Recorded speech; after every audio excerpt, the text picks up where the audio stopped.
जय राधा माधव कुंज बिहारी गोपीजन वल्लभ गिरिवरधारी। जय राधा राधा माधव माधव कुंज बिहारी बिहारी गोपीजन गोपीजन वल्लभ गिरिवरधारी यशोदानंदन ब्रजजन रंजना यशोदानन्दन व्रज जन रंजना तीरवनचारी। जय राधा माधव कुंज कुंज बिहारी बिहारी गोपीजन गोपीजन वल्लभ गिरिवरधारी यशोदानंदन व्रज ब्रजजन जन रंजना यशोदानंदन यशोदानन्दन व्रज जन रंजना तीरवनचारी।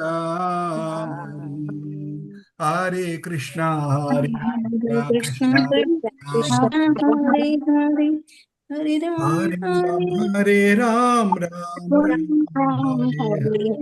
हरे Hare, Krishna Krishna Krishna Krishna Krishna, हरे Krishna Hare हरे। Hare, हरे Hare Ram Ram, Ram Hare Ram Ram, Ram Ram हरे Ram हरे। Hare हरे कृष्णा Krishna, कृष्णा कृष्णा Krishna हरे Hare हरे। Hare, हरे राम Hare Ram, राम हरे Hare हरे कृष्णा कृष्ण कृष्ण हरे हरे। हरे राम राम राम हरे हरे। हरे कृष्णा कृष्ण कृष्ण हरे हरे। हरे राम राम हरे हरे। हरे कृष्णा कृष्ण कृष्ण हरे हरे। हरे Ram Hare Ram Hare Hare. Govind जय जय गोपाल जय जय राधा रमण हरि गोविंद जय जय राधा रमण हरि गोविंद जय जय राधा रमण हरि गोविंद जय जय। हरे कृष्णा कृष्णा कृष्णा हरे हरे। हरे हरे राम राम राम हरे हरे। हरे नाम संकीर्तन यज्ञ की जय। अभय जगन्नाथ जय वेदांत स्वामी श्रील हरे कृष्ण करारविंदे पदारविंदम मुखारविंदे विनियेशयन्तम। करारविंदे पदारविंदम मुखारविंदे विनियेशयन्तम। वटस्य पत्रस्य देशयानां बालं कुन्दं मनसा स्मरामि। वटस्य पत्रस्य पुटेशयानां बालं मुकुन्दं मनसा स्मरामि। संहृत्य लोकामृतमध्यक्षे शयनमस्य कवीनरूपम् सर्वेश्वरं सर्वहितावतारम् मुकुन्दं मनसा स्मरामि सर्वेश्वरं सर्वहितावतारम् अवतारम् बालं बालं मुकुन्दं मनसा स्मरामि। स्मरामि सर्वेश्वरं सर्वहितावतारम् अवतारम् बालं बालं मुकुन्दं मनसा मनसा स्मरामि श्यामलकोमलागम्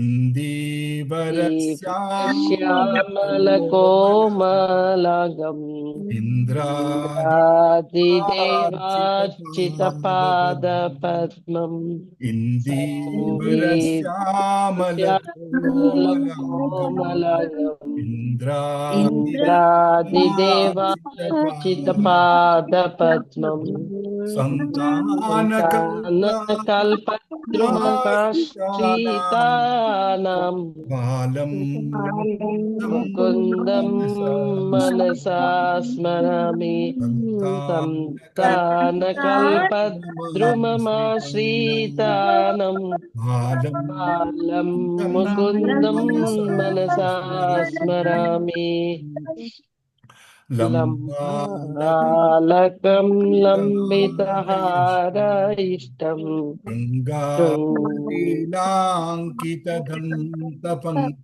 शक्तिं लम्बालकं लम्बितहारयष्टिं शृङ्गारलीलाङ्कितदन्तपक्तिं बिम्बादरं सियारु विशालनेत्रं बालं मुकुन्दं मनसा स्मरामि बिम्बाधरं बिम्बाधरं सियारु विशालनेत्रं बालं मुकुन्दं मनसा स्मरामि सिक्के निधायापि विदायापि पयोदधीनि बहिर्गताय बहिर्गताय व्रजनायिकायम् सिक्के निदायापि पयोदधीनि बहिर्गताय व्रजनायिकायम् भुक्त्वा यत्ते तपतेन सुप्तम् बालं मुकुन्दं मनसा स्मरामि भुक्त्वा भुक्त्वा याते स्तां कपतेन शुक्तं तं मुकुन्दं मनसा स्मरामि काली जलस्थिता काली यस्य पणाग्ररङ्गे नटनप्रियं तं काली जलस्थिताली यस्य पणाग्ररङ्गे नटनप्रियं तं तत्पृच्छहस्तं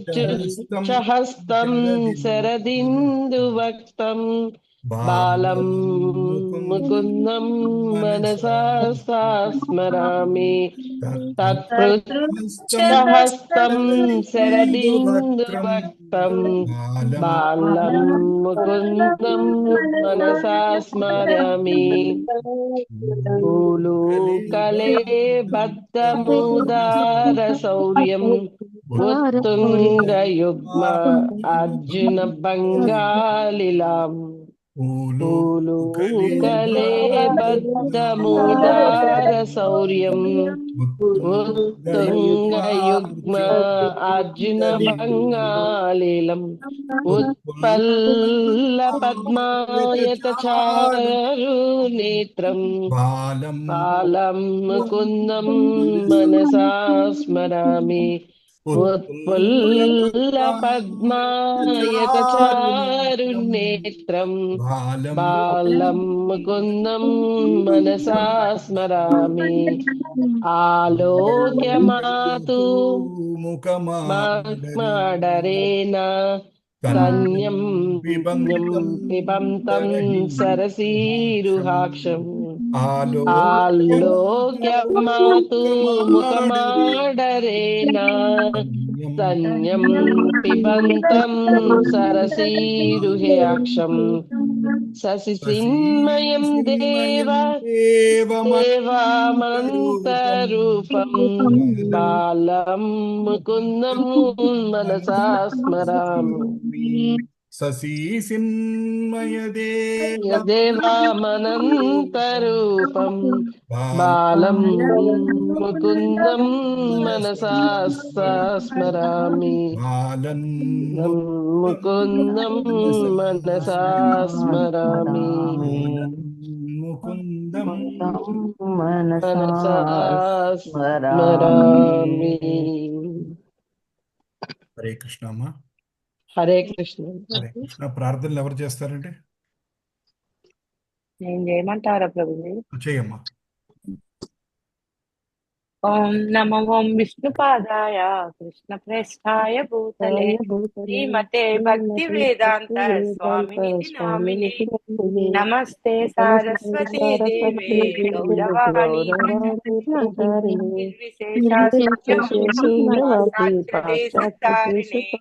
జయ శ్రీ కృష్ణ చైతన్య ప్రభు నిత్యానంద శ్రీ అద్వైత గదాధర శ్రీవాసాది గౌర భక్త బృంద హరే కృష్ణ కృష్ణ కృష్ణ కృష్ణ హరే హరే హరే రామ హరే రామ రామ రామ హరే హరే. ఓం అజ్ఞానతిమిరాంధస్య జ్ఞానాంజనశలాకయా చక్షురున్మిలితం యేన తస్మై శ్రీగురవే నమః. శ్రీచైతన్యమనోభీష్టం స్థాపితం యేన భూతలే స్వయం రూపः కదా మహ్యం దదాతి స్వపదాంతికం. వందేహం శ్రీగురో శ్రీయుతపదకమలం శ్రీగురువైష్ణవాంచ శ్రీరూపం సాగ్రజాతం సహగణ రఘునాథాన్వితం తం సజీవం సాద్వైతం సావధూతం పరిజన సహితం కృష్ణ చైతన్య దేవం శ్రీ రాధా కృష్ణ పాదా సహగణ లలితా శ్రీ విశాఖాన్వితాంచ. హే కృష్ణ కరుణా సింధో దీనబంధో జగత్ప్రతే గోపేశా గోపికా కాంత రాధాకాంత నమోస్తుతే. తప్త కాంచన గౌరాంగీ రాధే వృందావనేశ్వరి వృషభానుసుతే దేవి ప్రణమామి హరిప్రియే. వాంఛాకల్పతరుభ్యశ్చ కృపా సింధుభ్య ఏవ చ పతితానాం పావనేభ్యో వైష్ణవేభ్యో నమో నమః. జయ శ్రీ కృష్ణ చైతన్య ప్రభు నిత్యానంద శ్రీ అద్వైత గదాధర శ్రీవాసాది గౌర భక్త బృంద. హరే కృష్ణ కృష్ణ కృష్ణ హరే హరే హరే రామ రామ రామ హరే హరే. హరే కృష్ణ కృష్ణ కృష్ణ హరే హరే హరే రామ రామ రామ హరే హరే. ఓం నమో భగవతే వాసుదేవాయ ఓం నమో భగవతే వాసుదేవాయ ఓం నమో భగవతే వాసుదేవాయ. నమో ఓం విష్ణుపాదాయ కృష్ణ ప్రేష్ఠాయ భూతలే శ్రీమతే భక్తి వేదాంత స్వామినితి నామినే. హరే కృష్ణ. హరే కృష్ణ. నారాయణ. నారాయణ నమస్కృత్యం నరం చైవ నరోత్తమం దేవీం సరస్వతీం వ్యాసం తతో జయముదీరయేత్. నష్టప్రాయేష్వభద్రేషు నిత్యం భాగవత సేవయా భాగవతి ఉత్తమ శ్లోకే భక్తిర్భవతి నైష్టికీ. కృష్ణాయ వాసుదేవాయ దేవకీ నందనాయ చ నందగోపకుమారాయ గోవిందాయ నమో నమః. నమో మహావదన్యాయ కృష్ణ ప్రేమ ప్రదాయతే కృష్ణాయ కృష్ణ చైతన్య నామ్నే గౌరత్విషే నమః. నమః పంకజనాభాయ నమః పంకజమాలినే నమః పంకజనేత్రాయ నమస్తే పంకజాంగ్రియే. నమో బ్రాహ్మణ్య దేవాయ గోబ్రాహ్మణ్య హితాయ చ జగత్ హితాయ కృష్ణాయ గోవిందాయ నమో నమః. Hare Krishna Krishna Krishna Hare Hare Hare Rama Rama Rama Hare Hare. Hare Krishna. Hare Krishna Mataji. Thank you very much. Hare Krishna. అందరూ ప్రార్థనలు అలవాటు చేసుకోండి. నోటికి రావాలి అందరికీ. అది చాలా ఇంపార్టెంట్. ఇంకా ఎవరికన్నా ఈ ప్రార్థన రాలేదు అనుకుంటే ఒక 2 రోజులు హోంవర్క్ లాగా తీసుకొని 4-5 సార్లు ప్రాక్టీస్ చేసి ప్రార్థనలు అలవాటు చేసుకోండి అమ్మా. హరే కృష్ణ కృష్ణ కృష్ణ హరే హరే హరే రామ్ రామ్ రామ్ హరే హరే. రైట్, మనం ముకుందమాల స్తోత్రం చేస్తున్నాం. ఇప్పటికి దాదాపు 30 శ్లోకాలు మనం నేర్చుకున్నాం ఒక 4 క్లాసులో. ఇవాళ మంది 5వ క్లాస్ మంది ముకుందమాల స్తోత్రంలో. యాక్చువల్గా ఈ వీకెండ్ ఉండట్లేదని వాళ్ళ వారం మధ్యలో పెట్టాను. సో కొంతమంది జాయిన్ అవ్వలేకపోయారు, బట్ కొంతమంది మీలో కొంతమంది జాయిన్ అవ్వగలిగారు. సో మిగిలిన వాళ్ళు రికార్డింగ్ వినొచ్చు. ఈ వీకెండ్ కుదరదు నాకు, మళ్ళీ వచ్చే వారం కలుద్దాం ఇది అయ్యాక, క్లాస్ అయ్యాక. సో ముకుందమాల స్తోత్రంలో మనం కులశేఖర ఆళ్వార్ అంటే ఎవరనుకున్నాం? భగవంతుని యొక్క కౌస్తుభమణి. భగవంతుని యొక్క శరీరంలో ఉన్న ఒక్కొక్క ఆయన పార్షదులు, విష్ణు పార్షదులు అంటారనమాట. ప్రతి ఒక్కటి విష్ణు చక్రం, ఆయన చేతిలో ఉండ కౌమోదకి గద, అందరూ ఒక్కొక్క పార్షదులు అనమాట. అది మన మన భూలోకంలో గద అంటే ఒక వస్తువు, చక్రం అంటే ఒక వస్తువు, మణి అంటే ఒక వస్తువు. కానీ వైకుంఠంలో గోలోక బృందంలో ప్రతిదీ ఒక జీవి అనమాట. ప్రతిదీ ఒక భగవంతుని యొక్క అంశతో ఉన్న ఇంపార్టెంట్ పార్షదులు అనమాట. సో వాళ్ళందరికీ ఒక వ్యక్తిత్వం ఉంటుంది అనమాట. సో ప్రతి వస్తువు మన ఇండియాలో, మన భూమి మీద ఏదైతే వస్తువు అనుకుంటామో అక్కడ అది ఒక వ్యక్తిగా పరిగణించబడతారు అనమాట. సో ఆయన వచ్చి మనకి అద్భుతమైన శ్లోకాలను అందజేస్తున్నారు. కృష్ణ భక్తి ఎంత ముఖ్యమైనది, మిగతావన్నీ చాలా తక్కువ, అదే ముఖ్యమైనది అన్నది. ఈ ప్రతి క్లాస్ చెప్తున్నప్పుడల్లా నేను కొద్దిగా సిగ్గుపడుతున్నాను. ఎందుకంటే ఈ ఈ ఈ శ్లోకాలు చెప్పగలిగే స్టేజ్లో నేను లేను. కాకపోతే ఏంటంటే మీ అందరితో పాటు ముకుందమాల స్తోత్రం నేర్చుకోవాలని నాకు కూడా ఒక కోరిక ఉందనమాట. అందుకని మీతో పాటు నేను కూడా నేర్చుకుంటున్నాను. సో మనం అందరూ ఎవరి దగ్గర నేను చెప్తున్నాను, మీరు వింటున్నారు కాదు, మన కులశేఖర ఆళ్వార్ గారు చెప్తున్నారు, మనం అందరం వింటున్నాము. ఆయన దానికి గౌరాంగ దర్శన్ ప్రభు, ఇట్లా గొప్పవాళ్ళు, శ్రీల ప్రభుపాద గారు ఇచ్చిన వ్యాఖ్యానం, గోపీ పరణధరణ ప్రభు ఇచ్చిన వ్యాఖ్యానం, ఇలాంటి వ్యాఖ్యానాలన్నీ నేను తీసి కొంత నోట్స్ రాసుకొని మీకు చెప్తూ నాకు నేను కూడా చెప్పుకుంటున్నాను అనమాట. హరే కృష్ణ. హరే కృష్ణ. హరే కృష్ణ. ఇవాళ ఏకాదశి పర్వదినం. సో మంచి రోజు కూడా, భగవంతుడి గురించి ఎక్కువ తలుచుకోవాల్సిన రోజు. ఇది నాకు చాలా ఇష్టమైన శ్లోకం, చాలా బ్యూటిఫుల్ శ్లోకం. గౌరాంగ దర్శన్ ప్రభు ఈ శ్లోకం ఆల్మోస్ట్ ఎప్పుడు హరినామం యొక్క గొప్పతనం వచ్చినా సరే ఆయన ఈ శ్లోకం చెప్తూ ఉంటారు అనమాట. శత్రుచ్ఛేదైక మంత్రం సకలముపనిషద్వాక్య సంపూజ్య మంత్రం సంసారోచ్ఛేద మంత్రం సముచిత తమ సంగ నిర్యాణ మంత్రం సర్వైశ్వర్యైక మంత్రం వ్యసన భుజగ సంద్రష్ట స్థాన మంత్రం జిహ్వే శ్రీకృష్ణ మంత్రం జప జప సతతం జన్మ సాఫల్య మంత్రం. అందరు చెప్పండి. శత్రుచ్ఛేదైక మంత్రం సకలముపనిషద్వాక్య సంపూజ్య మంత్రం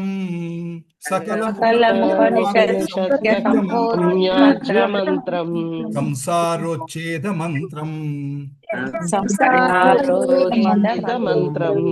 సముచిత తమస సంగ నిర్యాణ మంత్రం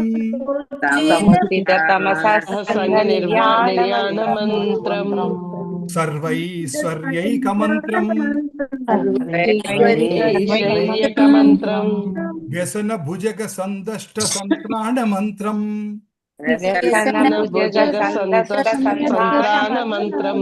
జిహ్వే శ్రీకృష్ణ మంత్రం జప జప సతతం జన్మ సాఫల్య మంత్రం.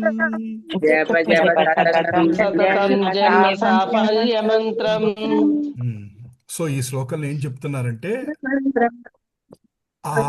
ఆ స్వామి శ్రీకృష్ణ మంత్రం యొక్క గొప్పతనం ఏంటన్నది కులశేఖర ఆళ్వార్ గారు చెప్తున్నారు. శత్రుచ్ఛేదైక మంత్రం అంటే శత్రువులన్నీ ఛేదించే మంత్రం. తర్వాత సకలం ఉపనిషద్వాక్య సంపూజ్య మంత్రం. ఉపనిషత్తులన్నీ ఏం చెప్తున్నాయి? ఏ వాక్యమైతే చెప్తున్నాయో, ఏ మంత్రమైతే పూజ్యమైన మంత్రమో అది అన్ని ఉపనిషత్తులు చెప్పే ఆ మంత్రం ఏంటంటే ఆ నారాయణ మంత్రం, శ్రీకృష్ణ మంత్రం. సంసారోచ్ఛేద మంత్రం అంటే సంసారాన్ని ఛేదించగలిగిన మంత్రం. సముచిత తమస సంగ నిర్యాణ మంత్రం అంటే ఈ సంఘము అన్న అటాచ్మెంట్, నేను నా వాళ్ళు అన్న తపన పోగొట్టగలిగిన మంత్రం. సర్వైశ్వర్యైక మంత్రం, అన్ని ఐశ్వర్యాలతో సమానమైనది, అన్ని ఐశ్వర్యాల కన్నా గొప్పదైన మంత్రం. వ్యసగ భుజన సందష్ట సంత్రాణ మంత్రం. వ్యసనాలనే భుజంగం అంటే పాము, వ్యసనాలనే పావుల నుంచి మనని దూరంగా తీసుకెళ్ళగలిగిన మంత్రం ఇది. జిహ్వే శ్రీకృష్ణ మంత్రం. ఓ నాలుక ప్రతి నిమిషం ఆ మంత్రం చేయగలిగితే జప జప సతతం ఆ మంత్రం కనుక చేయగలిగితే జన్మ సాఫల్య మంత్రం, మన జన్మ సాఫల్యం అవుతుందని కులశేఖర ఆళ్వార్ వారు చెప్తున్నారన్నమాట. మామూలుగా మనం ఎవరినన్నా వెళ్ళి మీ జన్మ సాఫల్యం అంటే ఏంటి అంటే ఏదో ఒకటి చెప్తుంటారు. నాకు ఈ కోరిక అనుకున్నాము, ఆ కోరిక తీరితే నాకు ఈ జన్మ సాఫల్యం అయినట్టేనండి అని అంటూ ఉంటారు. కానీ కులశేఖర ఆళ్వార్ గారు 31 శ్లోకంలో ఏం చెప్తున్నారు? జప జప సతతం జన్మ సాఫల్య మంత్రం అంటే భగవంతుని నామం చేయటమే జన్మ సాఫల్యం మనకి. మనకి మన మనసు ఏంటంటే మిగతా వాటిలన్నింటి మీదకి లాగుతూ ఉంటుంది. మిగతావే మనకి ఎక్కువ ఎక్కువ ఎక్కువ అని అనుకుంటూ ఉంటాం మనం. కానీ ఇలాంటి శ్లోకాలు మనకి గుర్తు చేసినట్టు అవుతుంది అనమాట. కులశేఖరాల వారు గుర్తు చేస్తుంది ఏంటంటే జప జప సతతం జన్మ సాఫల్య మంత్రం. రైట్. తర్వాత జప జప సతతం, సతతం ఇది భగవద్గీతలో ఏ శ్లోకం మీరు కనెక్ట్ చేయగలుగుతారు? సతతం కీర్తయంతో మాయి, అది పర్ఫెక్ట్, కొంచెం పర్ఫెక్ట్, పర్ఫెక్ట్. సతతం కీర్త ఎంతో మా, ఆయన కృష్ణుడు అక్కడ చెప్పి ఏ జన పర్యపాసతి, ఎప్పుడు నన్ను తలుచుకుంటూ ఉండని భగవంతుడు చెప్తున్నాడు కదా, ఆ శ్లోకం అనమాట. సో దయచేసి ఓ నాలుక, మీకు చెప్పాను కదా, మనశిక్షలో ఓ మనస, ఓ నాలుక, ఓ తల, అట్లా ప్రతిదీ అనమాట. ఒక్కొక్కడిని పర్సానిఫికేషన్గా చేసుకొని వాళ్ళని ఇలా చెయ్యమ్మా అని బతిమాలుతున్నట్టు. ఓ నాలుక, శ్రీకృష్ణ నామాలతో కూడిన మంత్రాన్ని నిరంతరం జపించు, అది అన్ని శత్రువుల్ని నాశనం చేయగలదు. ఇక్కడ శత్రువు నాశనం అంటే ఏంటండి? అంటే మనం అంటే ఎవరన్నా కామ క్రోధ మదమ కామ కామ, క్రోధ క్రోధ, లోభ, అంతేగాని మద, మాత్సర్యం. మనకెవరో గిట్టనంటే వాళ్ళని ఇమీడియట్ గా ఈ మంత్రం చేయంగానే వాళ్ళు చచ్చిపోతారు అనేది కాదు. శత్రు ఛేదైక మంత్రం. కామ క్రోధ మోహ మద మాత్సర్యాలు. మనం ఎప్పుడు ఏంటంటే బయట ఉన్న శత్రువులతోనే ఫైట్ చేస్తూ ఉంటాం మనం. కానీ మన మనస్సులో ఉన్న శత్రువుల గురించి ఎక్కువ పట్టించుకోం, దాని గురించి ఆలోచించాం. కులశేఖరాల వారు మనందరికీ గుర్తు చేస్తుంది ఏంటంటే అసలైన శత్రువులు అంతర్గత శత్రువులు కామ క్రోధ మోహ మదమాత్సర్యాలు. వీటిని ఫైట్ చేయాలి. వీటిని ఫైట్ చేయాలంటే ఆ స్వామి నామం తీసుకోగలిగితేనే మెల్లిగా ఇలాంటి లవలక్షణాలన్నీ, మనసులో ఉన్న మలినాలన్నీ పోతాయి అని. ఉపనిషత్తుల ప్రతిపదం ద్వారా పూజింపబడే మంత్రం. ఉపనిషత్తులన్నీ చెప్పేది అది గురించి. అదే సంసారాన్ని తొలగించే మంత్రం. అంటే సంసారాన్ని తొలగించే మంత్రం అంటే అర్థం ఏంటండి? ఇమ్మీడియట్ గా మన కాపురాలన్నీ పడిపోతాయా? కాదు ప్రభుజీ. అలా కాదు సంసార ప్రభుజీ, బాధలు మనసులో సంసారంలో బాధల్లోకి రాకుండా హరే కృష్ణ నామాన్ని. ఎస్, సంసార బాధల నుంచి బయటికి రావటానికి. తర్వాత సంసారం అన్న బంధం, అది మనస్సుకు ఒక బంధం ఉంటుంది డీప్గా. నేను, నా వాళ్ళు, నా పిల్లలు, నా కుటుంబం, నా నాన్న అన్న పరితపం మనకి ఎప్పుడు ఉంటుంది కదా. ఆ ఆ అటాచ్మెంట్, ఆ డీప్ అటాచ్మెంట్, సంసార అటాచ్మెంట్. ఈ సంసార నాక బాత్రూమ్ లో లైట్ ఆఫ్ అనంత సంసార నౌక, గుర్తుందండి మన శంకరాచార్యుల వారిది గురు శ్లోకం. సో అదేంటంటే ఈ సంసారం అన్న దాంట్లోంచి మనం బయటికి తీసుకెళ్ళగలుగుతుంది. తర్వాత సంఘ నిర్యాణ మంత్రం. సంఘ నిర్యాణ మంత్రం అంటే అటాచ్మెంట్. మనకున్న అటాచ్మెంట్, విపరీతమైన అటాచ్మెంట్. నాది, నా వాళ్ళు, మాం మమేతి. సంస్కృతిలో అనేది మాం మమేతి, నేను నా వారు. ఆ నేను నా వాళ్ళు అన్న అటాచ్మెంట్ పోగొట్టగలిగింది. సర్వైశ్యకమ, అన్ని ఐశ్వర్యాల్లో ఉత్తమమైనది. వ్యసనాలనే పావుల నుంచి మనం పోగొట్టుకోగలిగే మంత్రం జన్మ సాఫల్య మంత్రం. ఇది తప్ప ఇంకేమీ లేదు. తర్వాత కలిసంతరణ ఉపనిషత్తులో ఒక ఉంటుందండి మనకి. మనం రోజు చేస్తున్నదే హరే కృష్ణ హరే కృష్ణ కృష్ణ కృష్ణ హరే హరే, హరే రామ రామ రామ హరే హరే. ఇది షోడశకం నామ్నా కలికల్మషనాశనం నత్తః పరతరోపాయ సర్వ వేదేషు దృశ్యతే. అంటే అన్ని వేదాలు వెతికి వెతికి వెతికి వెతికి ఎతికి చూస్తే దొరికిన గొప్ప మంత్రం ఏంటి అంటే ఈ హరే కృష్ణ మహామంత్రం. ఇది షోడశకం నామనం. ఈ 16 నామాలు కలి కల్మష నాశనం. అంటే కలి ద్వారా మనకు వచ్చే కల్మషాలు ఏమైతే ఉంటాయో ఆ కల్మషాలని పోగొట్టగలిగిన మంత్రం ఇదనమాట. అందుకనే కలియుగంలో మనకి ఎన్నో మంత్రాలు ఉన్నా సరే, లైక్ ఫర్ ఎగ్జాంపుల్ ద్వాపర యుగంలో, త్రేతాయుగంలో ప్రహ్లాదుడు వీళ్ళందరూ ఓం నమో భగవతే వాసుదేవ ఇలా అన్నారు. కానీ కలియుగంలో మాత్రం మనకి ఈ మంత్రాన్ని ఎందుకు ఇచ్చారంటే కలియుగంలో ఈ మంత్రానికి ఉన్నంత శక్తి ఇంకా ఏ మంత్రానికి లేదనమాట. ఒక్కొక్క యుగానికి ఒక్కొక్క ప్రాముఖ్యత. సో ఈ యుగంలో మనం అందుకని ఈ మంత్రం చేయమన్నారు. కొంతమంది ఉపదేవతల మంత్రాలు ఏవో చేస్తుంటారు, లలితాదేవి మంత్రం అని, ఇట్లా రకరకాల మంత్రాలు చేస్తూ ఉంటారు. ఓం గం గణపతి అంటుంటారు, ఓం నమ శివ అంటారు, ఓం ఐం హ్రీం శ్రీం శ్రీమాత్రే నమః అంటూ ఉంటారు. ఇట్లా రకరకాల మంత్రాలన్నీ మనం గత 30, 40, 50, 60 ఏళ్ళుగా ఏవో చాలా చాలా నేర్చుకున్నాం. కానీ ఇప్పుడు మనం అర్థం చేసుకోవాల్సింది ఏంటంటే ఈ ఒక్క మంత్రం చాలు మనకి. హరే కృష్ణ మహామంత్రం ఒక్కటి చాలు. ఇంక ఏ మంత్రాలు చేయక్కలేదు, ఎటు పరిగెట్టక్కలేదు. ఈ ఒక్క నామం పట్టుకుంటే కలి యొక్క కల్మషం మనకి పోతుందని మనకి గురువులు మనకి తెలియజేస్తున్నారు. తర్వాత భాగవతంలో ఒక శ్లోకం ఉందండి, 114. పన్న సంస్కృతి ఘోరం యన్నామ వివసో గుణాన్ తతః సద్యో విముచ్యతే యత్పిబేతి స్వయం భయం. స్వయం భయం. జనన మరణాల సంక్లిష్టమైన జాలికల్లో చిక్కుకున్న జీవులు తెలియకుండానే కృష్ణుడి పవిత్ర నామాన్ని జపించడం ద్వారా వెంటనే విముక్తి పొందవచ్చు. ఇది భయానికి వ్యక్తి రూపంగా ఉన్న భయంకి భయపడుతుంది. అలాగే కృష్ణుడి పవిత్ర నామాన్ని జపించడం వల్ల 6 మానసిక శత్రువులు నాశనం అవుతారు. కామం, క్రోధ, దురాశ, భ్రమ, పిచ్చి, అసూయ, ఇటువంటివన్నీ 6 మన మనసులో ఉన్న దుర్గుణాలన్నీ కూడా పోతాయంట. ఇక్కడ ఏం చెప్తున్నారంటే, యాక్చువల్గా ఈ శ్లోకంలో చెప్తుంది మనకి ఆశ్చర్యపరుస్తుంది అనమాట. ఇప్పుడు పిల్లలు ఆడుకుంటూ కబడ్డీ కబడ్డీ కబడ్డీ అని అంటుంటారు కదా, ఆ ఆడుతూ కూడా కృష్ణ కృష్ణ కృష్ణ కృష్ణ అంటున్నా సరే ఆ మంత్రాన్ని యొక్క ఫలితం మనకు అందుతుందంట. అంటే వాడు మాల తీసుకొని స్నానం చేసి ప్రశాంతంగా భగవంతుడి యొక్క చిత్రపటం ముందు కూర్చొని తదేకమైన కాన్సన్ట్రేషన్ తోటి సెన్సెస్ అన్ని పక్కన పెట్టి హరే కృష్ణ అంత డీప్గా మంత్రం చేస్తుంటే ఎటువంటి ఫలితం వస్తుందో ఒక్కోసారి ఆడుతూ పాడుతూ చేస్తున్నా సరే ఆ మంత్రం యొక్క ఫలితం అటువంటిది. ఎందుకంటే ఆ మంత్రం యొక్క పవర్ అటువంటిదని మనకి పెద్దలు చెప్తున్నారు అనమాట. అందుకనే శిశుపాలుని కూడా భగవంతుడు సాయుధ్య ముక్తి ఇచ్చాడు. శిశుపాలుడు ఏం చేశాడు, భగవంతుడిని ఎప్పుడు తిట్టాడు. కృష్ణా నువ్వు అది, కృష్ణా నువ్వు ఇది, కృష్ణా నువ్వు అని రకరకాలుగా కృష్ణుని తిట్టాడు. కానీ కృష్ణ కృష్ణ కృష్ణ అన్నాడు కాబట్టి తర్వాత తిట్టు పట్టించుకోకుండా ఆయనకి సాయుధ్య ముక్తి ఇచ్చాడు. కంసుడు కూడా స్మరణం, ప్రహ్లాదుడు స్మరించాడు కృష్ణుడిని, 24 గంటలు స్మరించాడు. కంసుడు కూడా స్మరించాడు. ఎప్పుడైతే దేవకీదేవి అష్టమ గర్భంలో నీకు చావు ఉంటుందని చెప్పారో అప్పటి నుంచి అష్టమ గర్భం వచ్చి అష్టమ గర్భం నుంచి కృష్ణుడు అక్కడి నుంచి వెళ్ళిపోయి గోకులంలోకి వెళ్ళిపోయాక కూడా ఆయనకి ఆ భయం పట్టుకుంది. ఎప్పుడైతే మన దుర్గాదేవి వచ్చి చెప్తుందో నీ అష్టమ గర్భంలో నిన్ను చంపేవాడు ఆల్రెడీ పుట్టాడు, గోకులంలోకి వెళ్ళిపోయాడని చెప్తుందో ఆయనకి భయం పట్టుకుంటుంది. ఎప్పుడు కృష్ణుడినే తలుచుకోండి, అర్ధరాత్రి కూడా ఆయన్ని చంపేసినట్టు ఆ ఫీలింగ్ తోటి బాధతోటి టెన్షన్ పడుతూ ఎప్పుడు ఉంటాడనమాట. అయినా సరే అటువంటి వ్యక్తికి కూడా కృష్ణుడిని చంపాలని రకరకాల రాక్షసుని పంపించిన కంసుడిని కూడా భగవంతుడు సాయుధ్య ముక్తి ఇచ్చాడు. ఎందుకు, నువ్వు నన్ను స్మరించావు కాబట్టి అన్నాడు. ఆయన 24 గంటలు కృష్ణుడిని స్మరించాడు కాబట్టి ఆయనకు కూడా సాయుధ్య ముక్తి ఇచ్చారంట. కానీ మనకు అప్పుడు అనిపించవచ్చు, అంటే ప్రభుజీ మనం కూడా కృష్ణుడిని తిట్టుకున్నా సరే మనని కృష్ణుడు చూసుకుంటాడా అంటే, కృష్ణుడు మీరు చెప్పిన శిశుపాలుడి ఎగ్జాంపుల్, కంసుడు ఎగ్జాంపుల్, వీళ్ళందరూ ఎగ్జాంపుల్స్ ప్రకారం భగవంతుడిని దూషించిన కూడా సాహిత్య ముక్తి ఇచ్చాడు కదా.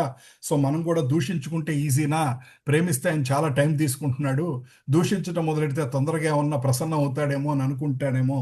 దానికి ఆచార్యులు ఏం చెప్తున్నారంటే, భక్తి అనుకూల శీలనం అంటే ఏంటంటే భగవంతుని నెగటివ్గాను గుర్తుపెట్టుకోవచ్చు, పాజిటివ్గాను గుర్తుపెట్టుకోవచ్చు, కానీ పాజిటివ్గానే గుర్తుపెట్టుకోవటం ఉత్తమమైనది అన్నది ఆచార్యులు భక్తి రసామృత సింధులో రూప గోస్వామి చెప్తున్నారంట. భగవంతుని పాజిటివ్గా అంటే ఏంటంటే భక్తితో గుర్తుపెట్టుకోవటం గొప్ప. అక్కడ మనం అర్థం చేసుకోవాల్సింది ఏంటంటే, చెడుగా గుర్తుంచినా సరే వాళ్ళకి సాయుధ్యం ముక్తారంటే ఇంకా భక్తితో చేస్తే ఇంకా ఆయన ఎంత బాగా చూసుకుంటారు, ఇంకెంత మనని దగ్గరికి తీసుకుంటారో అన్నట్లుగా ఆలోచించాలని మనకు శాస్త్రం చెప్తుంది అనమాట. తర్వాత ఇంకొకటి జీవగోస్వామి గారు రాసిన నిఖిల శృతి మౌళి రత్నమాల ద్యుతి నీరాజిత పాద పంకజాంత అయుక్త కులైరుపాస్యమాణ పరితస్థ హరినామ సంశ్రయామి. ఓ హరినామ, ఉపనిషత్తులు అని పిలువబడే రత్నాల తీగ నుండి వెలువడే ప్రకాశవంతమైన తేజస్సు నీ పాద పద్మముల వేళ్ల కొనలను నిరంతరం పూజిస్తోంది. అవి అన్ని వేదాలకు మకుటాయమానాలు. నారదుడు మరియు సుఖదేవుడు వంటి ముక్తి పొందిన ఆత్మలు నిన్ను శాశ్వతంగా పూజిస్తున్నారు. ఓ హరినామా, నేను నిన్ను పూర్తిగా ఆశ్రయిస్తున్నాను. ఇక్కడ ఏమంటున్నారంటే, ఓ హరినామా, నేను నిన్ను ఆశ్రయిస్తున్నాను. భగవంతుడి నామానికి అభేదం. భగవంతుడు నామం ఒకటే, రెండు వేరు కాదు. మనకి భౌతిక ప్రపంచంలో ఏంటంటే మంచినీళ్ళు వేరు, మంచినీళ్ళు అన్న పదం వేరు. మంచినీళ్ళు అని ఒక 50 సార్లు అన్నా సరే మనకి దాహం తీరదు, మంచినీళ్ళు తాగితే కానీ దాహం తీరదు. కానీ హరినామానికి ఏంటంటే శాస్త్రంలో ఏం చెప్తున్నారంటే భగవంతుడి నామానికి అభేదం, రెండింటికి తేడా లేదు. భగవంతుడికి నామాన్ని ఆశ్రయిస్తే భగవంతుడిని ఆశ్రయించినట్టుగానే చెప్తున్నారు అనమాట. ఎప్పుడైతే మనందరూ రోజు నామం చేయడానికి ప్రయత్నిస్తున్నాం, మీలో చాలామంది 16 మాలలు చేస్తున్నారు, 12 మాలలు చేస్తున్నారు, 10 మాలలు చేస్తున్నారు, ఇలా. సో ఆ మాల చేయటమే భగవంతుడిని ఆశ్రయించినట్టుగానే శాస్త్రం చెప్తున్నారు అనమాట. ఇక్కడ ఏం చెప్తానంటే ఉపనిషత్తులన్నీ కూడా ఆ భగవంతుడినే పూజిస్తున్నాయంట. మీకు చెప్పాను కదండి, భౌతిక ప్రపంచంలో వస్తువులు వస్తువులుగా ఉంటాయి, కానీ ఆధ్యాత్మిక ప్రపంచంలో ప్రతిదీ ఒక వ్యక్తే. ఉపనిషత్తు కూడా వ్యక్తి, వేదాలు కూడా వ్యక్తులే, 4 వేదాలు 4 వేద పురుషులు. సో వాళ్ళందరూ కూడా అక్కడ భగవంతుడిని పూజిస్తుంటారు.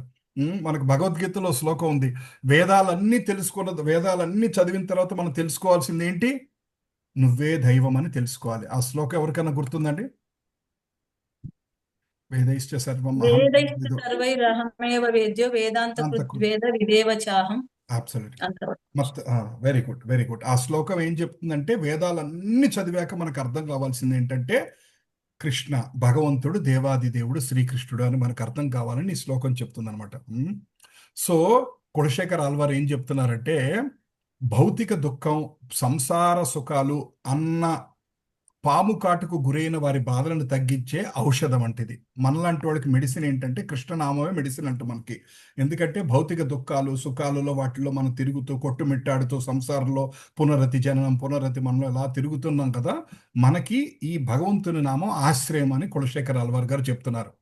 శ్రీల భక్తి వినోద ఠాకూర్ గారు అరుదోదయ కీర్తనలు ఏం చెప్తున్నారంటే మాయ యొక్క భ్రాంతిని నాశనం చేయడానికి నేను ఔషధాన్ని తెచ్చాను, ఇప్పుడు ఈ హరినామ మహామంత్రాన్ని ప్రార్థించి దానిని తీసుకోండి అని అంటారు అనమాట. ఈ హరినామ మంత్రాన్ని ఒక ఔషధంతో పోల్చారు. ఇప్పుడు రాబోయే 4-5 శ్లోకాల్లో కూడా మనం ఔషధం గురించి రాబోయే 4-5 కదా, నెక్స్ట్ శ్లోకమే ఔషధం గురించి. అంటే ఏంటంటే ఇది ఒక మందు. ఈ ఎవరికి అవసరం? భవరోగం ఉన్న వాళ్ళకి అవసరం. ఎట్లా అయితే మనకి జ్వరం వస్తే పారాసెటమాల్ వేసుకోండి అంటారో, భవరోగం అంటే ఎలా ఎక్స్ప్లెయిన్ చేయాలంటే శాస్త్రం ఏం చెప్తుందంటే నేను ఈ శరీరాన్ని, నేను ఈ ఆత్మని అంతం కాదు, నేను ఈ శరీరాన్ని, నేను ఈ ప్రపంచంలోనే పుట్టి ఉంటాను, నాకు ఇక్కడే ఆనందంగా ఉంది, చిన్న చిన్న బాధలు ఉన్నా సరే నాకు ఇక్కడే బాగుంది, నేను ఇక్కడే ఉంటాను, నేను నా కుటుంబం, నాకు ఇదే కావాలి, నా కోరికలే నాకు ముఖ్యం అని ఎవరైతే అనుకుంటుంటారో వాళ్ళందరినీ భవరోగం అంటారు అనమాట. అంటే మాయరోగం పట్టుకుందని మనం నవ్వుతూ అంటుంటాం కదా, అట్లా భవరోగం పట్టుకోవడం అంటే ఇదనమాట. సో ముక్త పురుషులు అలా ఆలోచిస్తారు. ముక్త పురుషులు ఏమంటారు? నేను ఈ ఆత్మని అంటారు. మామూలు మనలాంటి బద్ధజీవులు ఏమంటాం? నేను ఈ శరీరాన్ని అంటాం. తర్వాత నా కుటుంబం అంటాం. కానీ ముక్త జీవులు ఏమంటారు? పండిత సమదర్శిన వసుదైక కుటుంబం అంటారు. అందరూ కృష్ణుడు పిల్లలే. మా మమ్మేతి, నేను నా వాళ్ళు, నా పిల్లలు, నా ఆస్తి, నా సంసారం అని మనం అనుకుంటాం. కానీ ముక్త జీవులు ఏమంటారు? అందరూ నా వాళ్లే, వీళ్ళందరూ స్వామి యొక్క సృష్టి. అహం బీజ ప్రతాపిత, కృష్ణుడి నుంచి వచ్చిన అంశలే అందరూ. ఆ కృష్ణుడి నుంచి వచ్చిన అంశలే. సో అంశలు కాబట్టి భగవంతుడి పిల్లలంటే ఆల్మోస్ట్ అందరూ మనకి బ్రదర్స్ అండ్ సిస్టర్స్ లాగా. అందరి గురించి పట్టించుకోవాలి, ప్రతి ఒక్కళ్ళని మనం మన వాళ్ళుగా అనుకోవాలని ఆలోచిస్తారు. అందుకే శ్రీల ప్రభుపాదులు అంటే ఆచార్యులు మనందరి గురించి తప్పిస్తుంటారు. మామూలుగా మన కుటుంబం, మన జీవితంలో ఒక 10-15 మనం ఎంతమంది గురించి ఆలోచిస్తామండి? ఓ 10 మందా మన జీవితంలో ఆలోచించేది? ఓన్లీ ఫ్యామిలీ గురించి. Only family, right. మేబీ 3-4, ఇంకా కొంతమంది ఉన్నారంటే ఓ 15 మంది గురించి, 20 మంది గురించో, కొంతమంది ఒక ఆఫీస్ కానీ వ్యాపారం రన్ చేస్తున్నాడు, వాళ్ళ కొట్లో ఉన్న వాళ్ళ గురించి ఒక 50 మందో 100 మంది గురించి ఆలోచించగలుగుతారు. కానీ ఆచార్యులు ఎవరి గురించి ఆలోచిస్తారు? ఎంటైర్ ప్రపంచం గురించి ఆలోచిస్తారు. వాళ్ళకి సంబంధం లేని వాళ్ళ గురించి కూడా ఆలోచిస్తారు. ఏంటి?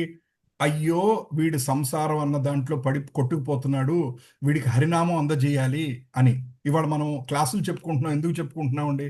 ఇది అందరికీ మనందరూ ఒకరికొకరు తెలుసా ఇంతకుముందు?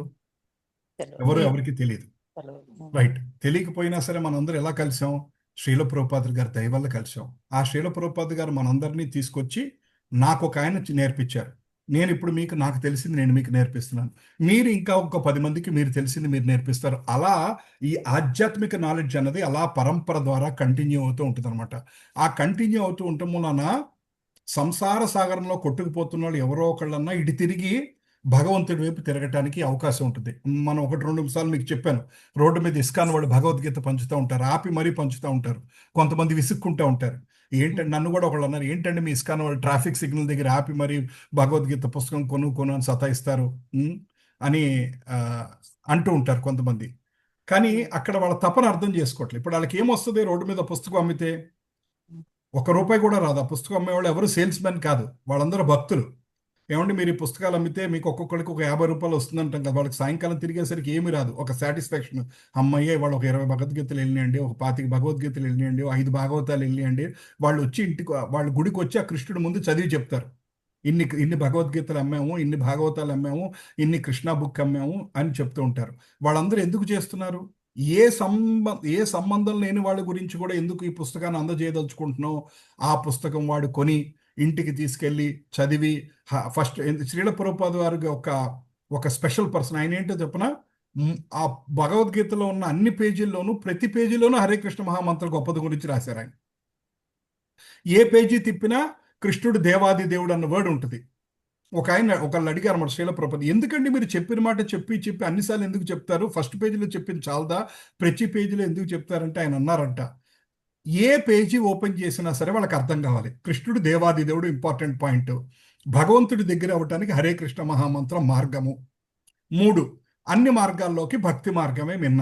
ఈ 3 పాయింట్లు 700 శ్లోకాల్లో ఎక్కడ తిప్పినా, ఏ పేజీ తిప్పినా ఈ 3 పాయింట్లు వాళ్ళకి కనపడాలి. ఒక్క పేజీ చదివినా కూడా వాళ్ళ మనసులో మార్పు రావాలి, భక్తి అంటే ఏంటో అర్థం కావాలని ఉన్నారట శ్రీల ప్రభుపాద. అలా ప్రసాదం పంచుతూ ఉంటారు. ప్రసాదం ఎందుకు పంచుతారండి? ప్రసాదం ద్వారా ప్రసాదం తింటూ మెల్లిగా ఆంతరంగిక మార్పులు ఏర్పడతాయి. కొన్నాళ్ళకి పాషాణ హృదయాలు కూడా నెమ్మదిగా మార్పు వస్తూ ఉంటుంది.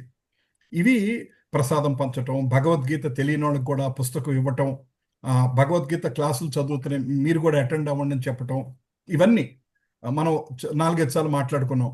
అన్నదానం చేసుకుంటే ఆ పూటకే కడుపు నిండుతుంది. వస్త్రదానం చేసామనుకోండి, ఒక 6 నెలలు ఉంటుందేమో ఆ శారీనో ఆ డ్రెస్సో, ఒక 6 నెలలు ఉంటుంది. ఇంకేదన్నా ఇచ్చామనుకోండి కొన్నాళ్లే ఉంటుంది. కానీ హరినామం కనుక మనం ఎవరికన్నా ఇవ్వగలిగితే మళ్ళీ జన్మ తీసుకోవాల్సిన అవసరం లేని అదృష్ట స్టేజ్కి అవతల వ్యక్తి వెళ్ళగలుగుతారు. అందుకనే అన్నిటికన్నా గొప్ప దానం ఏంటంటే శాస్త్రదానం అంటారన్నమాట. మనం నిజంగా ఎవరికన్నా వెల్ విషర్స్ అనుకుంటే, వీళ్ళు నాకు బాగా కావాల్సిన వాళ్ళు అనుకుంటే అంట, మనం వాళ్ళకి హరినామ సంకీర్తన అందజేయాలంట. వీళ్ళు నాకు బాగా కావాల్సిన వాళ్ళు, వీళ్ళు నాకు చాలా ముఖ్యమైన వాళ్ళు అంటే వాళ్ళకి భగవంతుని నామం మనం అందజేయడానికి ప్రయత్నం చేయాలంట. వాళ్ళు ఈ క్లాసులకు అటెండ్ అవ్వలేదు అనుకోండి, వాళ్ళకి దాని యొక్క వాల్యూ అర్థం కాదు. 4-5 సార్లు చెప్పాల్సి వస్తూ ఉంటుంది, శాస్త్రం కోట్ చేయాల్సి వస్తుంటుంది. కానీ మన వంతు ప్రయత్నంగా వాళ్ళ యొక్క నిజమైన ఏమంటారండి, నిజమైన శ్రేయస్సు కోరే వాళ్ళవైతే, శ్రేయోభిలాషులవైతే ఈ భక్తి మార్గాన్ని అందరికీ అందజేయాలని శాస్త్రం చెప్తుంది అనమాట మనకి. రైట్. తర్వాత నెక్స్ట్ 32వ శ్లోకం. వ్యామోహ ప్రశమౌషధం ముని మనోవృత్తి ప్రవృత్తౌషధం దైత్యేనార్తికరౌషధం త్రిభువనే సంజీవనైకౌషధం భక్తాత్యానంతహిదౌషధం భవభయ ప్రధ్వంసనైకౌషధం శ్రేయ ప్రాప్తికరౌషధం పిబమన శ్రీకృష్ణ దివ్యౌషధం. ఏమంటున్నారండి? వ్యామోహ ప్రశమౌషధం, వ్యామోహ ప్రసమౌషధం, ముని మనోవృత్తి ప్రవృత్యౌషధం, ముని మనోవృత్తి ప్రవృత్యౌషధం దైత్యేనార్తికరౌషధం త్రిభువనే దైత్యేనార్తికరౌషధం త్రిభువనే సంజీవనైకౌషధం సంజీవనైషౌషధం భక్త్యాత్యానంతహితౌషధం భవభయ భక్తానంతహితౌషధం భవభయ ప్రధ్వంసనైకౌషధం ఔషధం శ్రేయ ప్రాప్తికరౌషధం పిబమన శ్రీకృష్ణ దివ్యౌషధం శ్రేయ ప్రాప్తికరౌషధం పిబమన శ్రీకృష్ణ దివ్యౌషధం. దివ్యౌషధం. ఇందాకే మనం మాట్లాడుకున్నామండి, ఆయన భక్తి వినోద ఠాకూర్ గారు ఈ హరే కృష్ణ మహామంత్రం ఒక ఔషధం అన్నారు కదా.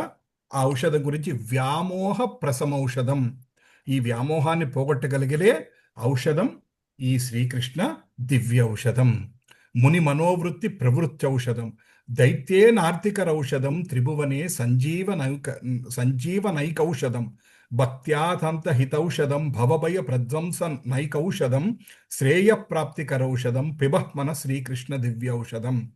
అంటే ఏమంటున్నారంటే, ఓ మనసా, దయచేసి శ్రీకృష్ణుని మహిమలు అనే అతీంద్రియమైన ఔషధాన్ని తాగు.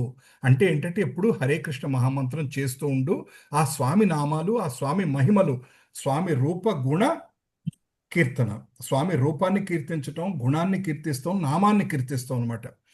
చేస్తూ ఉండమని. ఆ ఔషధాన్ని తాగు, ఇది దిగ్భ్రాంతి అనే వ్యాధిని నయం చేస్తుంది. ఋషులను ధ్యానంలో నిమగ్నం చేయడానికి మరియు శక్తివంతమైన దైత్య రాక్షసులను హింసించడానికి కూడా ఇదే ఔషధం. 3 లోకాలు పునరుద్ధరించడానికి, పరమాత్మ భక్తులకు అపరిమితమైన ఆశీర్వాదాలను ప్రసాదించడానికి ఇది మాత్రమే ఔషధం. నిజానికి భౌతిక ఉనికి పట్ల భయాన్ని నాశనం చేసి పరమాత్మను సాధించడానికి నడిపించే ఏకైక ఔషధం ఇది. మనకేం చెప్తున్నారండి అంటే అన్ని ఔషధాల్లోకి ఉత్తమమైన ఔషధం స్వామి నామస్మరణం, స్వామి గుణకీర్తి, స్వామి రూపకీర్తి, స్వామి నామకీర్తి. ఈ ఔషధాన్ని కనుక మనకు తాగగలిగితే మాయ నుంచి మనని దూరం చేస్తుంది. రాక్షసులను మట్టపెట్టగలిగింది ఈ నామము. ఏం చేస్తారంటే, ఒక రాక్షసులు వస్తున్నారంటే, ఒక రాక్షసుడు హిరణ్యకశిపుడు పుట్టాక మొత్తం స్వర్గలోకాలన్నీ ఆక్రమించుకున్నాక ఏం చేశారండి? వీళ్ళందరూ పరిగెట్టుకెళ్ళి వైకుంఠం వెళ్ళారు. హే కృష్ణ కరుణ జలసిధవు గోవింద నారాయణ మాధవ కేశవ రక్షించు తండ్రి. ఏ సిట్యువేషన్ వచ్చినా సరే అన్యదం శరణం నాస్తి త్వమేవ శరణం మమ. అందరూ వెళ్ళి ఆ స్వామిని ఎప్పుడైతే కీర్తిస్తారో ఆ స్వామిని రాక్షశాంతకుడైన శ్రీహరిగా వస్తూ ఉంటాడనమాట. ముల్లోకాలని పునరుద్ధరించడానికి భగవంతుడు ఎందుకు ఉదయిస్తాడండి భూమి మీదకి? మనం చాలాసార్లు చెప్పుకున్నాం. భగవంతుడు ఎందుకు రక్షించడానికి, సృష్టిని శిక్షించడానికి, భక్తుల్ని పవిత్రానాయ రక్షించడానికి, సాధునాం వినాశాయిత దుష్కృతాం ధర్మ సంస్థాపన. సంభవామి 3 కారణాలు చెప్పాడు భగవంతుడు. ఒకటి పవిత్రానాయ సాధునాయ అంటే మంచి వాళ్ళని కాపాడటానికి, వినాశాయత దుష్కృతాం అంటే చెడ్డ వాళ్ళని శిక్షించడానికి, ధర్మ సంస్థాపనార్థ ధర్మాన్ని ఎస్టాబ్లిష్ చేయడానికి వస్తూ ఉంటారు అన్నమాట విష్ణు రూపంలో. కానీ కృష్ణ రూపంలో ఎందుకు వస్తాడంటే తెలుసా అండి? కేవలం ఫస్ట్ లైనే పవిత్రానాయ సాధున, ఓన్లీ భక్తులతోటి ఆయన ఒక రిలేషన్ ఎస్టాబ్లిష్ చేయడానికి వస్తుంటాడు. కృష్ణావతారం యొక్క మిగతా, ఇప్పుడు ఫర్ ఎగ్జాంపుల్ నరసింహ అవతారం యొక్క ప్రథమ లక్షణం ఏంటి అంటే హిరణ్యకశిపుని సంహరించడం, ప్రహ్లాదుని రక్షించడం. వరాహస్వామి యొక్క అవతార యొక్క ముఖ్య ఉద్దేశం ఏంటి అంటే భూమిలో ఉన్న భూదేవిని కాపాడతాం, ముఖ్య ఉద్దేశం. అట్లా ఒక్కొక్క అవతారానికి ఒక ప్రైమరీ కారణం అంటూ ఉంటుంది అనమాట. కానీ కృష్ణ అవతారానికి ఇంకొకటి మీకు చెప్పానో, ప్రతి ద్వాపర యుగంలో కృష్ణుడు రాడండి. ఒకే ఒక్కసారి బ్రహ్మ లైఫ్లో ఒకే ఒక్కసారి కృష్ణుడు వస్తాడు. ఆల్మోస్ట్ 27వ మన్వంతరంలో ఆయన కృష్ణుడు వస్తాడనమాట. ఒకే ఒక్కసారి ద్వాపర యుగంలో వస్తాడు. ఏ ద్వాపర యుగంలో అయితే కృష్ణుడు వస్తాడో అదే ద్వాపర యుగంలో వితిన్ 500 years చైతన్య మహాప్రభు కూడా వస్తారు. అందుకని మనమందరూ పుట్టిన ఈ టైం చాలా గొప్ప టైం అంటారు. ఎందుకంటే కరెక్ట్గా భగవంతుడు 5000 సంవత్సరాల క్రితం ఉదయించాడు, చైతన్య మహాప్రభు 500 సంవత్సరాల క్రితం వచ్చారు ఈ భూమి మీదకి. అందుకనే మంది ఓ పక్కన ఘోరకలి అన్న ధన్యకలి అని అంటారనమాట. మన ధన్యకలి ఎందుకంటే భగవంతుడు పుట్టిన 500 సంవత్సరాలకి అదే భూమి మీద మనం తిరుగుతున్నాం. ఇప్పుడు కలియుగం 4,32,000 సంవత్సరాలు ఉంది. ఇప్పుడు ఇంకో 4 లక్షలు, ఇంకొక 3 లక్షల సంవత్సరాలు అయ్యాక మాయాపూరు కనపడదు అక్కడ. బృందావనంలో కూడా ఏమి కనపడదు, ఎవరికి ఏమి కనపడదు. అటువంటి ఘోరమైన పరిస్థితుల్లోకి వెళ్ళిపోతుంది అనమాట. అందుకనే మనని అదృష్టవంతులు అంటారు అనమాట. రైట్.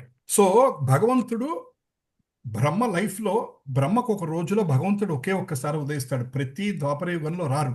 ఈ ద్వాపర యుగం, అందుకనే ఈ రీసెంట్గా జరిగిన ద్వాపర యుగం అంత గొప్పదనమాట. సో భౌతిక ఉనికి పట్ల ఇప్పుడు మనలో చాలా మంది అంటూ ఉంటారు, ఈ చావు పుట్టుకలకు సొల్యూషనే లేదా అంటే భయపడాల్సిన అవసరం లేదు. భగవంతుడు పాదాలు పట్టుకుంటే ఈ చావు పుట్టుకలన్న సైకిల్ నుంచి బయటికి కాపాడగలడు. అదొక్కటే ఔషధం అని చెప్తున్నారు అనమాట. కృష్ణ చైతన్య ప్రక్రియను చేపట్టి అదృష్టవంతుడైన ప్రతి వ్యక్తి భక్తి సేవ అనే ఔషధ యొక్క అనూహ్యమైన శక్తిని నిరూపించగలడు. కృష్ణ చైతన్యాన్ని ఎదుర్కొనే ముందు మనం దుర్గుణాలను వదులుకోవటానికి ప్రయత్నించినప్పటికీ మనం ఎక్కువ కాలం చేయలేకపోయాం. ఇది మీలో ఎంతమందికి వర్తిస్తుందో, మీరు ప్రయత్నించారో, గుర్తుపెట్టుకున్నారో లేదో తెలీదు. మనలో కనుక కొన్ని తప్పు ఉంటే అండ్ ఇది పోగొట్టుకోవటానికి నేను ప్రయత్నం చేశాను అంటారు, కానీ అది తాత్కాలికం. నాకు తెలిసిన ఒక ఆయన ఉన్నారు, ఆయన సిగరెట్ ఆపుకోవటానికి అయ్యప్ప మాల వేసుకున్నారు. సిగరెట్ ఆపుకోవటానికి ప్రయత్నించడానికి అయ్యప్ప మాల వేసుకున్నారు. 42వ రోజు ఏం జరిగిందండి? మాల తీసినాక ఏది హైదరాబాద్ వచ్చే వరకు కూడా కాదు, పంబ దిగంగానే స్టార్ట్ అయిపోయింది. అక్కడ ఆల్రెడీ పెట్టే తీసుకుపోయారు. అక్కడే అమ్ముతారమ్మా. ఇలాంటి వాళ్ళ కోసం బయటికి రాగానే అమ్ముతారు. పాపం 41 రోజులు ఆపుకొని ఉన్నారు కదా అని అమ్ముతారు. ఓకే. రైట్.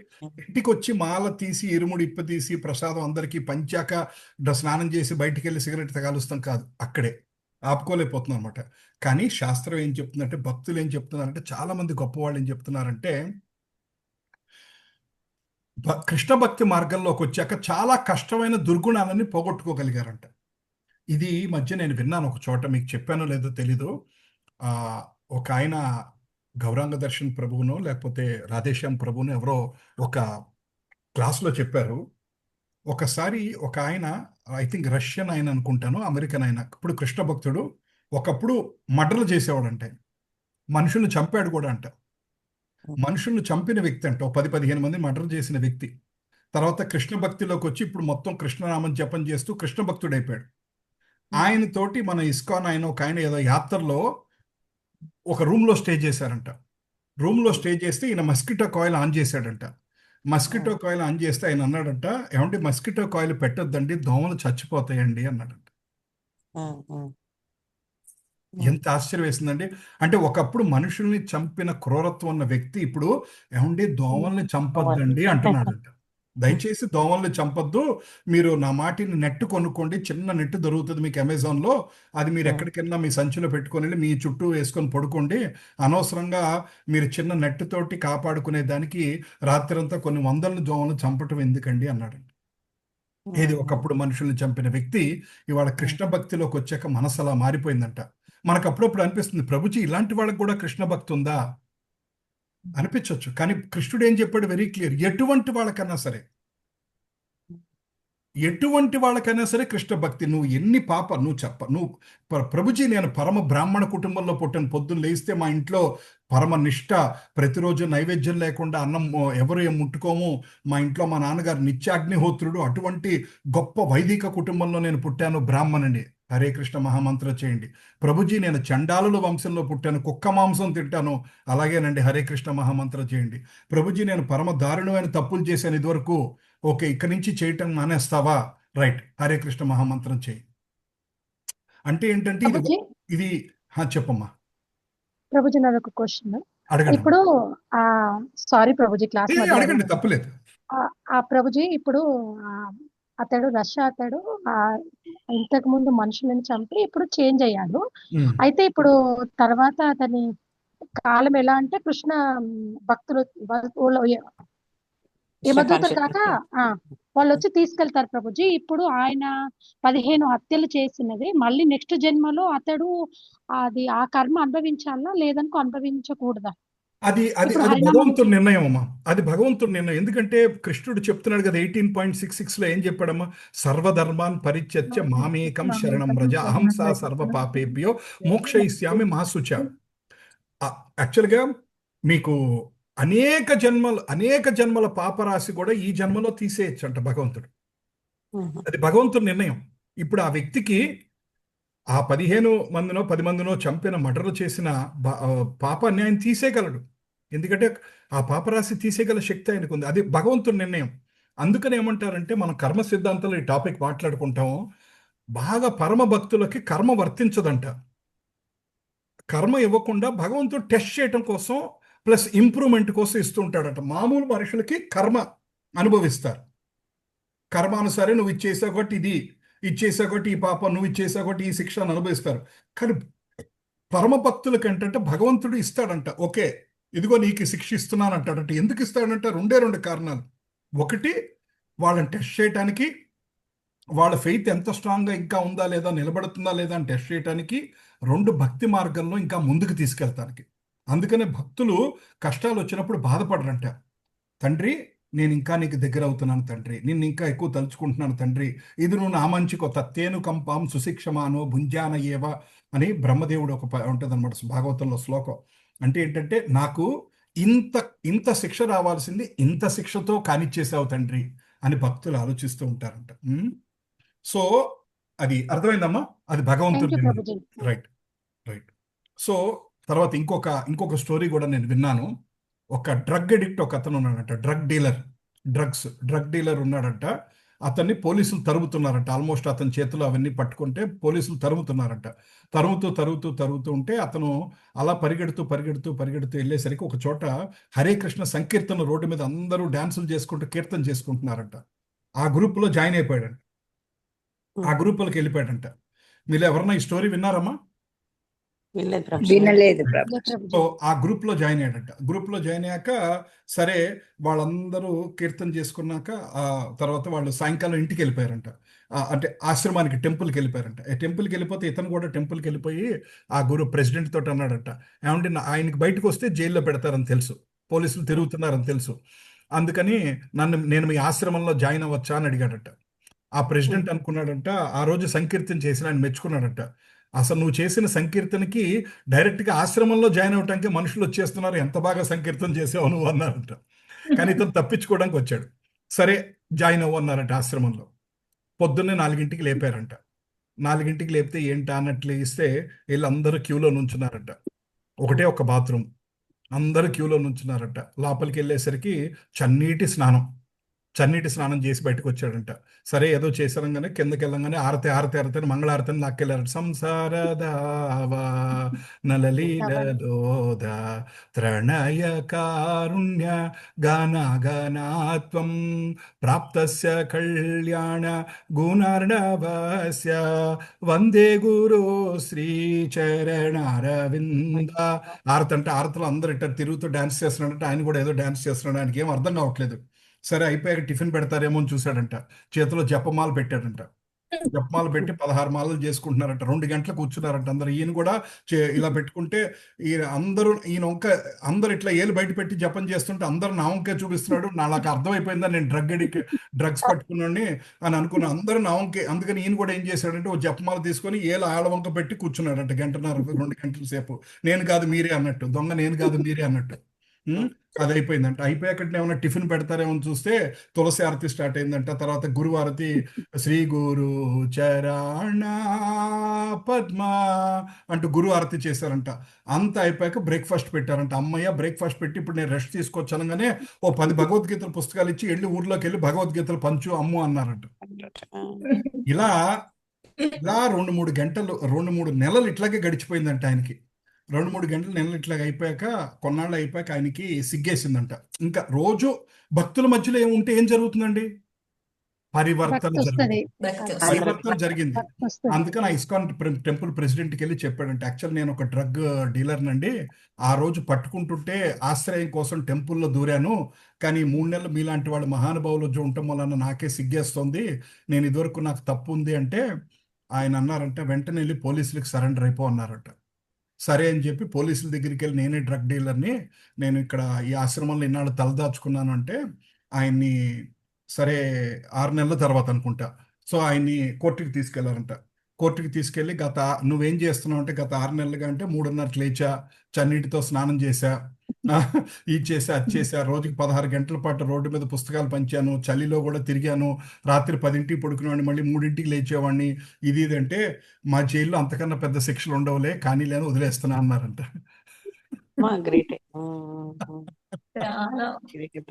అంటే ఏంటంటే ఆయన కృష్ణుడి యొక్క మహిమ ఆయన తప్పు ఒప్పుకున్నాడు, ఆ తప్పుకు అనుభవించాల్సిన శిక్ష కూడా వాళ్ళు తీసేశారు.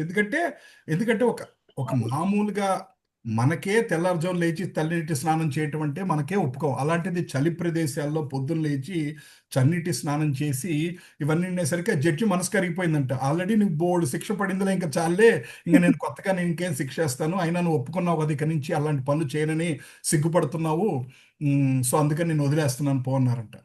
ఆయన ఇప్పుడు ఒక పరమ భక్తుడు. ఆయన పేరు ఎవరో ఆయన ఆ స్టోరీ చెప్పిన ఆయన కూడా అన్నాడు, ఆయన పేరు నేను చెప్పనండి అన్నారు. ఎందుకంటే పేరు చెప్తే మన మనసు ఎలా ఉంటుందంటే మన దరిద్రమైన మనసు, ఇక నుంచి ఆయన కనపడంగానే ఒకప్పుడు ఇప్పుడు ఇది కదా మనం ఆలోచిస్తూ ఉంటాం. అందుకని ఆయన అన్నారు పేరు చెప్పనన్నారు. కానీ మనకి ఇక్కడ పేరుతో సంబంధం లేదు, ఇవాళ ఆయన ఎవరో మనకు అనవసరం.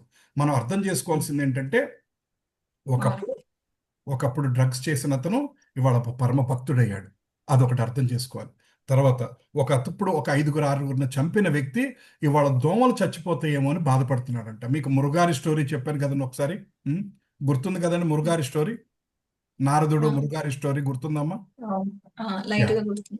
ఎస్, ఒక అతను ఆ, జంతువుల్ని వేటాడుతూ భయంకరంగా ఎలా అంటే కాళ్ళు చేతులు విరక్కొట్టి బుట్టలో వేసేవాడంట. విలవిల్లాడుతూ కొట్టుకుంటూ డైరెక్ట్ గా చంపేయకుండా విలవిల్లాడుతూ కొట్టుకుంటే వాటిని చూసి ఆనందించేవాడంట. అవి అంత కష్టంగా చంపుతూ ఉండేవాడంట. ఒకరోజు నారదుడు ఆయన కనపడి అడిగాడంట, ఏమయ్యా Yes. ఎందుకయ్యా ఇంత క్రూరంగా చంపుతున్నావు నువ్వు అంటే, అవునండి ఇక్కడ చంపపోతే ఎట్లా నా కుటుంబం ఎట్లా నడుస్తుంది అన్నాడట. కరెక్టే, నీ కుటుంబం కోసం నువ్వు ఇవన్నీ చేస్తున్నావు. సరే మీ ఇంటికి వెళ్ళి మీ భార్య కానీ మీ పిల్లలు కానీ నీకు వచ్చే పాపంలో 50% తీసుకుంటారా అని అడుగు అన్నారట.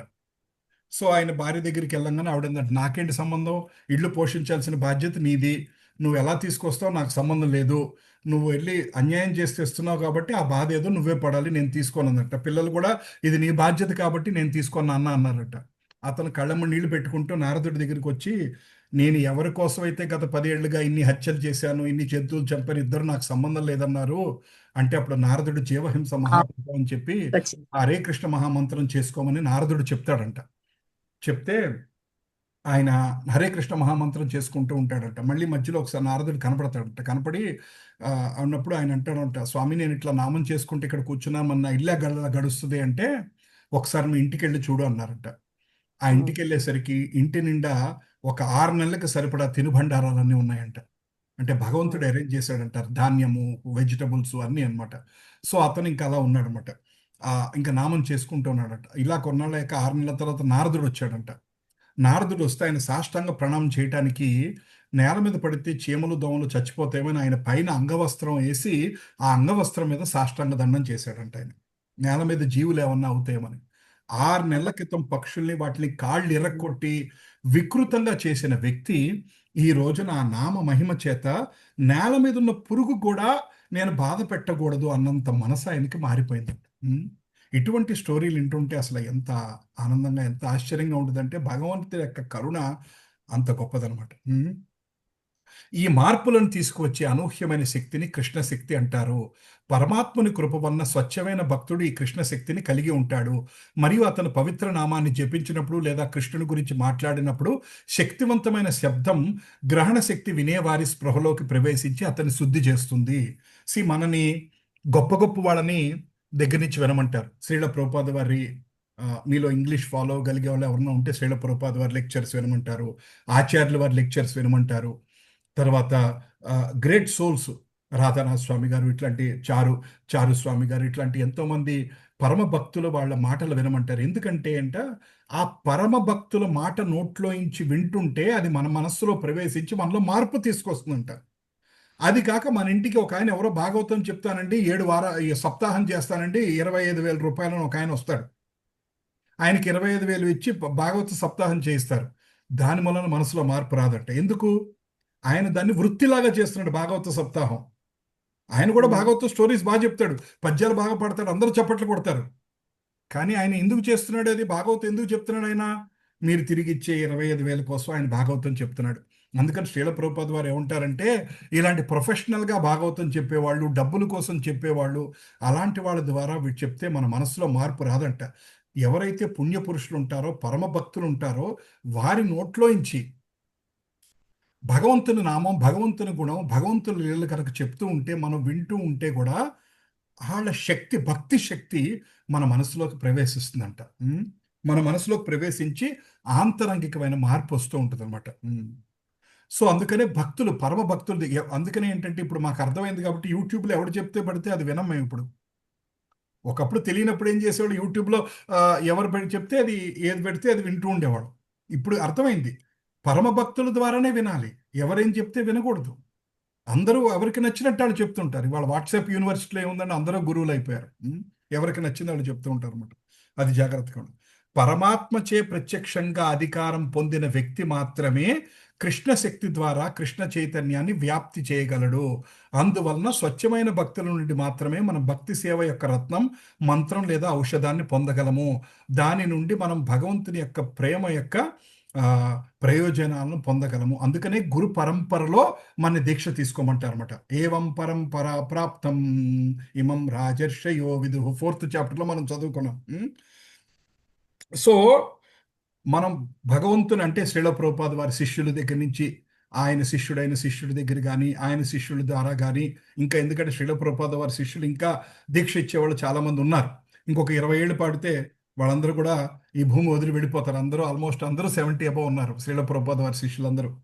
ఆయన శిష్యుల ద్వారా కానీ ఆయన శిష్యుల ద్వారా కానీ వాళ్ళ ద్వారా కానీ మనం కనుక మంత్ర దీక్ష తీసుకోగలిగి దీక్ష తీసుకొని లేదా వాళ్ళ యొక్క లెక్చర్స్ వింటూ వాళ్ళ పాటలు వింటూ వాళ్ళ అనుగుణంగా వింటూ వాళ్ళు చెప్పినట్టుగా మనం నడుచుకుంటూ ఉండగలిగితే మనలో కూడా ఆ భక్తి శక్తి అన్నది ప్రవేశించి మనలో కూడా మార్పులు వస్తూ ఉంటుంది. సో మనం శ్రవణం కీర్తనం అటు వాళ్ళు చెప్పింది వింటూ ఉండాలి. ప్రతిరోజు మనం హరే కృష్ణ మహామంత్రం చేస్తూ ఉండాలి. అప్పుడు మనలో మార్పు వస్తూ ఉంటుంది. లేకపోతే మార్పు ఏమి రాదు. కాదు ప్రభుజీ, ఇప్పుడు మనము దీక్ష ఎంటర్టైన్మెంట్ అయిపోతుంది. అదే ప్రభుజీ, ఇప్పుడు మనం దీక్ష తీసుకుంటేనే మోక్షం వస్తుందా ప్రభుజీ? అట్లేం లేదా?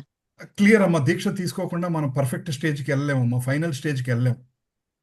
దీక్ష తీసుకుంటేనే మోక్షం వస్తుంది. అంతే. ఓకే. ముందుకెళ్ళగల భక్తిలో కాస్త ముందుకెళ్ళగలుగుతాం కానీ ఫైనల్ గా ఎందుకంటే అమ్మా వైకుంఠం ఎంట్రన్స్ లో మీ గురువు గారి పేరేంటని అడుగుతారు. ఆయన పేరు చెప్తేనే లోపల రాణిస్తారు, లేకపోతే ఒక్క తోపుతో వస్తారు. అమ్మా మీ పేరు చదువుతాం. ప్రభుజీ 16 మాలలు చేసుకుని ఇవన్నీ చేసినా కూడా కంపల్సరీ దీక్ష తీసుకోవాలి ప్రభుజీ. దీక్ష అన్నది కంపల్సరీ అమ్మా. ఫైనల్ గా గురువు యొక్క ఆశ్రయం అన్నది చాలా చాలా కంపల్సరీ. ఎప్పటికన్నా సరే ఈ రోజుకి మనం రెడీ అవ్వకపోవచ్చు, ఇంకా కొన్నాళ్ళకి పోతే రెడీ అవ్వచ్చు మనం. ఇంకో 2 ఏళ్ళకో 3 ఏళ్ళకో 5 ఏళ్ళకో 10 ఏళ్ళకో చనిపోయే లోపు దీక్ష తీసుకుంటే చాలు. కానీ ఇప్పుడు ఎప్పుడు ప్రభుజీ పోతామో కంటిమాల మనకు వేరు తెలియదు. దీక్ష వేరు కదా ప్రభుజీ? ఏంటమ్మా? కంటిమాల వేరు దీక్ష వేరు కదా ప్రభుజీ? లేదమ్మా, వేరమ్మా. కంటిమాల అంటే మన శిక్షా గురువు మనకి ఇస్తారంటే ఏంటంటే నేను ఈ రోజు నుంచి 16 నామాలు చేస్తానండి, తర్వాత ఉల్లిగడ్డ తినడం. నాన్ వెజ్ తినను, ఉల్లిపాయ వెల్లుల్లిపాయ తినను, ఈ 4 రెగ్యులేటివ్ ప్రిన్సిపల్స్ నేను పాటిస్తానికి ఈ రోజు నుంచి స్టార్ట్ చేస్తానని మీ గురువు దగ్గర ఎప్పుడైతే మీ శిక్షా గురువు దగ్గర మీరు చెప్తారో అప్పుడు మీ శిక్షా గురువు మీకు కంటిమాల ఇస్తారు. ఆ కంటిమాల మెడలో వేసుకొని ఆ రోజు నుంచి మనం ఆ 16 మాలలు చేసుకుంటూ ఆ వైష్ణవ్ ప్రిన్సిపల్స్ ఫాలో అవుతూ ప్రయత్నం చేస్తాం. అలా 3 ఏళ్ళు ప్రయత్నం చేశాక అప్పుడు 2 ఏళ్ళు దాటాక మనం అప్లికేషన్ పెట్టుకోవచ్చు. అప్లికేషన్ పెట్టుకుంటే 3 ఏళ్ళు కంప్లీట్ అయిపోయే టైంకి మీరు ఏ గురువు అనుకున్నారో ఆ గురువు ద్వారా మీకు దీక్ష దొరుకుతుంది. దాన్ని హరినామ దీక్ష అంటారు. ఫస్ట్ దీక్ష హరినామ దీక్ష. తర్వాత రెండో దీక్షని బ్రాహ్మణ దీక్ష అంటారు అన్నమాట. బ్రాహ్మణ దీక్ష అంటే గాయత్రి మంత్రం కూడా ఇస్తారు. ఆ గాయత్రి మంత్రానికి కృష్ణ గాయత్రి, కామ గాయత్రి, గాయత్రి ఇవన్నీ ఇస్తారన్నమాట. దాని ద్వారా ఏంటంటే మనం ఏ కులంతో సంబంధం లేదు, ఇంకా కులంతో సంబంధం లేదు, అందరికీ గాయత్రి అందుతుంది. ఆ బ్రాహ్మణ దీక్ష పొందిన వాళ్ళే గుడి లోపల దేవుణ్ణి ముట్టుకోగలుగుతారు. అంటే గుడి లోపల అర్చకులుగా ఉంటారు చూసారా, ఇస్కాన్ టెంపుల్స్ లో అర్చకులుగా ఉండి అభిషేకం చేస్తూ ముఖ్యమైన ఇవన్నీ చేస్తుంటారు కదా, వాళ్ళు బ్రాహ్మణ దీక్ష పొందిన వాళ్ళు. కానీ ఫస్ట్ దీక్ష హరినామ దీక్ష అన్నది మినిమం ఇంపార్టెంట్ అనమాట. సో హరినామ దీక్ష అన్నది మినిమం ఇంపార్టెంట్ మనకి ఈ జీవితంలో. ప్రభుజీ కంటిమాల ద్వారా కూడా యమదూతలు రాకుండా ఉంటారా?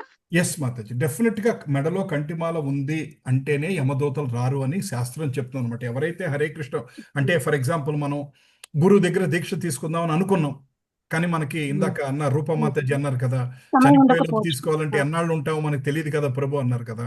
సో దానికి ఆన్సర్ ఏంటంటే అంత వీలైతే అంత తొందరగా తీసుకోవాలి. సో మనం గురువు దీక్ష తీసుకుందాం అని అనుకున్నాము, కంటిమాల వేసుకున్నాము, ప్రాక్టీస్ చేస్తున్నాము, ఈలోపు సడన్ గా ఆఖరి నిమిషం కాల్ వచ్చింది, వెళ్ళిపోవాల్సి వచ్చింది.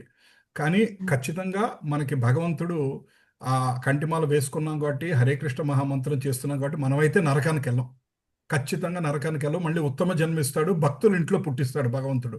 అప్పుడు మనం ఈ జన్మలో చేసిన ప్రయత్నం కంటిన్యూ అవుతూ ఉంటుంది. మనం 1-2 సార్లు అనుకున్న భగవద్గీత మాట్లాడుకుంటున్నప్పుడు కూడా మనం భౌతికంగా సంపాదించిన ఆస్తిపాస్తులు, చదువు ఇవన్నీ వదిలేస్తాం, మళ్ళీ జీరో నుంచి స్టార్ట్ చేసుకుంటాం. కానీ భక్తి మాత్రం ఎక్కడ వదిలిపెడితే అక్కడి నుంచి స్టార్ట్ చేస్తాం.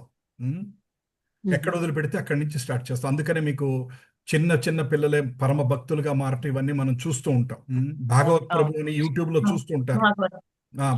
సుబ్బారావు ప్రభుజీ చెప్పారు క్లాస్ లో, భగవద్గీత క్లాస్ లో 3rd చాప్టర్ లో చెప్పారు. అది 84 లక్షల జీవరాశుల నుంచి మనం వదిలేసుకొని ఇప్పుడు మనిషి జన్మ వచ్చాం.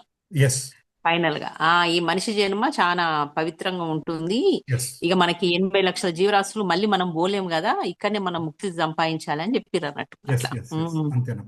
అవన్నీ వదిలేసుకొని వచ్చామంటే మళ్ళీ 80 లక్షల జీవరాశులను గుర్తు తెచ్చుకుంటే మనం ఏం చేయగలుగుతామా ప్రభుజీ? మనం ఏం చేయలేము. అంటే భయం అంటే అవుతుంది. ఇది ఏంటంటే అమ్మా, ఇది బేసికల్ గా ఏంటంటే మనిషి ఇది జన్మ ఒక అంటే ఎలా చక్రం చెప్తారంటే 50వ ఫ్లోర్ కి లిఫ్ట్ ఎక్కి వెళ్ళి అక్కడి నుంచి మళ్ళీ మెట్లు పైనుంచి కిందకి రావటం అని అర్థం. మళ్ళీ వస్తామా ప్రభుజీ? రాలేం మళ్ళీ. ఎస్, రాగలం కానీ రాకూడదు. రాకూడదు. మళ్ళీ రావాలంటే రాకూడదు. మళ్ళీ 54 ఎక్కాలంటే కష్టం కాదు ప్రభుజీ. కష్టం.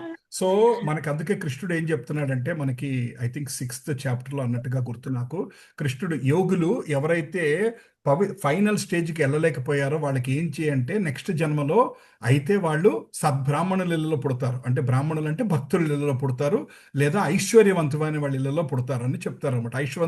ఐశ్వర్యవంతులైన ఇళ్ళలో ఎందుకు పుడతారు?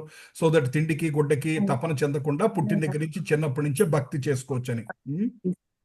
అయితే గొప్ప వాళ్ళ ఇంట్లో పుట్టిస్తారు, లేదా మన భక్తులలో భగవంతుడు పుట్టిస్తారు. సో దట్ ఎందుకంటే ఆయన సరైన ఎన్విరాన్మెంట్ క్రియేట్ చేశాడు మనకి, సో దట్ మన భక్తి కంటిన్యూ చేయడానికి. లేదు మన భక్తి దేనికి మళ్ళీ లోటు మానవ జన్మ లేకుండా వచ్చింది. పైన ఏంటమ్మా? స్థితి, దేనికి లోటు లేకుండా ఉన్న వాళ్ళ స్థితిలో ఉంచి అక్కడ భక్తి సంపాదించుకోని ఎస్ అక్కడ ముక్తిస్తారు. ఎస్, ఫోకస్ చేయం. కానీ మనం ఏం చేస్తామంటే అండి, ధనం ఉండి ఇంట్లో పుట్టగానే ధనం ఏం చేస్తాం? అవును అనుకుంటారు. అహంకారం వచ్చింది. ఆ ధనం నెత్తికెక్కుతుంది. ఆ ధనం నెత్తికెక్కి అసలు భగవంతుడి అహంకారం ఇంట్లో మనం ఎందుకు పుట్టించాడు అని ఆలోచించాం మనం. అలా అవును. ఆలోచించకుండా ఆ ధనాన్ని 10 రెట్లు ఎట్లా చేయాలి, 20 రెట్లు ఎట్లా చేయాలి అని అనుకుంటూ, ప్లస్ ఆ ఉన్న ధనాన్ని నెత్తి మీదకి ఎక్కించుకొని వేరే రకమైన వ్యసనాలకి బానిసయ్యి అది ఉండాల్సిన దానికి కూడా కరెక్ట్. దూరం వెళ్ళిపోతున్నాం. ఇది యాక్చువల్గా ఏంటంటే అండి, ఇది యాక్చువల్గా చాలా క్లిష్టంగా ఉంటుంది అనమాట. కృష్ణ మార్గం చాలా క్లిష్టంగా ఉంటుంది. కృష్ణుడు ఏ స్టేజ్లోనూ ఫోర్స్ చేయడు, స్వేచ్ఛ మనకు వదిలేశాడు ఆయన. కృష్ణుడు ప్రతి జన్మలోనూ ఆయన దారి చూపిస్తాడు. దారి పట్టుకొని వెళ్తామా వద్దా అన్నది మన ఇష్టం. ఎప్పటికన్నా సరే కృష్ణుడు స్వేచ్ఛ. ఆఖరి నిమిషంలో కూడా నీకు ముక్తి కావాలా, మళ్ళీ ఇక్కడే బతికి పుడతావా నీ ఇష్టం అంటాడు ఆయన. నాకు వద్దు తండ్రి, ఛాన్స్ నాకు ఇస్తారు. నువ్వే కావాలి అనే వరకు ఆయన, నాకు అన్యదం శరణం నాస్తి మనసా వాచా కర్మణ, నాకు నువ్వే తప్ప ఇంకెవరు వద్దు అనే వరకు ఆయన గట్టిగా పట్టుకోడు.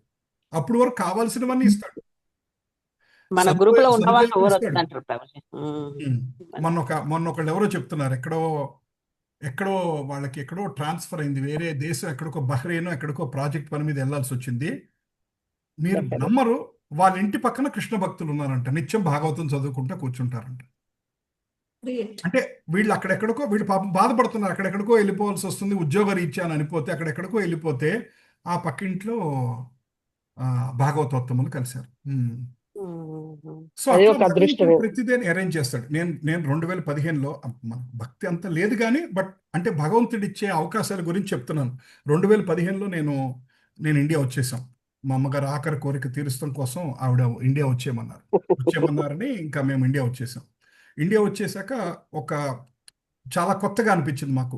12 సంవత్సరాలు బయట ఉండి, అక్కడ స్నేహితులు, అక్కడ కుటుంబం, అక్కడంతా చాలా మంచిగా కనెక్ట్ అయ్యి అంతా ఉండి, సడన్గా కొత్తగా అనిపించింది. హైదరాబాద్లో ఒక ఇల్లు తీసుకొని ఉన్నాము, కొత్తగా అనిపించింది. అలా ఒక రోజున అపార్ట్మెంట్లో నడుచుకుంటూ బయటకు వచ్చేసరికి ఒక ఆవిడ తిలకం పెట్టుకొని కనపడింది నాకు. హరే కృష్ణ మాతాజీ అంటే హరే కృష్ణ. ఎందుకంటే అక్కడ మేము యూరోప్లో రాధా గోవింద మందిరంకి వెళ్తూ ఉండేవాడిని. నేను అక్కడ కొద్దిగా అప్పుడప్పుడు సండే ప్రసాదం భక్తుల్లాగా వెళ్తూ ఉండేవాడు. మంచి ప్రసాదం పెడతారు నాకు, భక్తి కాదు కానీ ప్రసాదం కోసం వెళ్తూ ఉండేవాడు. సో మీరు అందరికి బాగా పెడతారు ప్రభుజీ, ప్రసాదం ఎక్కువ పెడతారు. సో అక్కడ ఒక ఆవిడ తిలకం పెట్టుకొని కనబడ్డారు. కనబడితే మాతాజీ మీరు ఎక్కడ ఉంటారండి అంటే, మేము ఇక్కడే ఉంటామండి అని అన్నారు. అట్లా మాట్లాడుతున్న ఒక 10 నిమిషాలకు మిమ్మల్ని ఎక్కడో చూసినట్టుందండి అన్నారు. ఆవిడ కూడా మిమ్మల్ని ఎక్కడో చూసినట్టుందండి అన్నారు. రూపమాతాజీ ఎవరో తెలుసా ఆవిడ? అనుమాతాజీ. ఓ అనుమాతాజా, ఓకే ఓకే ఓకే. అనుమాతాజీ ఆవిడ వెంటనే గుర్తొచ్చారండి అని చెప్పాక ఆవిడ అంటున్నారు, మా హస్బెండ్ లక్ష్మణ్ రెడ్డి గారు అంటే, ఓ లక్ష్మణ్ గారు అయ్యా అని అనుకున్నాం. అనగానే సరేనండి అని ఆవిడ ఇంటికి వెళ్ళి లీలానంద్ ప్రభుకి చెప్తే, లీలానంద్ ప్రభు గారు వెంటనే పరిగెట్టుకుంటూ మా ఇంటికి వచ్చారు. ఎందుకంటే మేము ఇద్దరం కలిపి పనిచేసాం, ఒక కంపెనీలో కలిపి వర్క్ చేసాం. 10 ఏళ్ల తర్వాత మళ్ళీ ఆయన పరిచారు. సో ఇప్పుడు అనుకోకుండా తీసుకున్నారా ప్రభుజీ మీరు గ్రీన్ గిరి? అనుకోకుండా. ఆ ఇల్లు ఎక్కడ ఉంది? మా ఇంటి ఎదురుకుండా ఉంది అనమాట. సో మా ఇంటి ఎదురుకుండా ఉంది. సో ఆయన మా ఇంటికి వచ్చి కాగలించుకొని కాసేపు మాట్లాడి, ఇట్లా ఎలా ఉన్నారు ప్రభు ఏంటి అంటే అంతా మాట్లాడుకున్నాక, నేను ఇక్కడ ఎవ్రీ థర్స్డే మేము భగవద్గీత క్లాసెస్ చెప్తున్నాం, మీకు ఏమైనా ఇంట్రెస్ట్ ఉంటే రండి అన్నారు. అలాగే ప్రభుజీ వస్తామని. అలా భగవంతుడు అట్లా లాక్కొచ్చి ఇలా కంటిన్యూ అవుతుంది. సో ఓకే ఓకే భగవంతుడు మనకి అవకాశాన్ని ఎప్పటికప్పుడు ఇస్తూ ఉంటాడు. నేను అప్పుడు ఆల్మోస్ట్ ఒక అంటే ఏంటంటే మా అమ్మగారి కోసం వెనక్కి వచ్చేసాం, మంచి ఉద్యోగం వదులుకొని వెనక్కి వచ్చాం. వచ్చిన 21 రోజులకి మా అమ్మగారు కాలం చేశారు. అటు ఉద్యోగం మానేసి ఇటు వచ్చాం, అటు వెనక్కి వెళ్ళలేము. ఒక రకమైన కన్ఫ్యూజ్డ్ స్టేట్లో ఉన్నాక ఆ టైంలో భగవంతుడు ఒక అద్భుతమైన కుటుంబాన్ని మాకు పరిచయం చేశారు. కొద్ది గొప్ప కృష్ణ భక్తి వైపు తిరగలుగుతున్నాం అనమాట. అట్లా అట్లా ఏంటంటే భగవంతుడు మనకి అవకాశాలు అనేది అరేంజ్ చేస్తూ మార్గం చూపించారు మీరు. మార్గం చూపిస్తాడు భగవంతుడు, మనం చూపిస్తాడు, మనం పట్టుకోవాలి. నేను చాన్నాళ్ళు శ్రద్ధగా తీసుకోవాలి, నేను ఒప్పుకుంటాను, మనసుగా నేను ఒప్పుకుంటాను. ఆయన క్లాసులకు వెళ్తున్నా సరే నేను చాలా చాంటింగ్ చేసేవాడిని కాదు, వింటూ ఉండేవాడిని. చక్కగా హరికథలాగా వింటూ ఉండేవాళ్ళం, బాగుంది అనుకునేవాళ్ళు, వదిలిపెట్టి వస్తుండేవాళ్ళం. కానీ ఎప్పుడైతే చాంటింగ్ సీరియస్గా తీసుకుంటాం, చేయటం, ఇవన్నీ ఫాలో అవుతున్నాం, అప్పటి నుంచి ఇంకొంచెం మన ఆధ్యాత్మికంగా కాస్త ముందుకు వెళ్తానికి మనకు భగవంతుడు అవకాశం ఇచ్చాడు అన్నమాట. రైట్. ఇప్పుడు మీరంతా కూడా ఈ ముకుందమాల స్టోరీ లాగా విన్నారనుకోండి, స్టోరీ లాగానే ఉండిపోతుంది.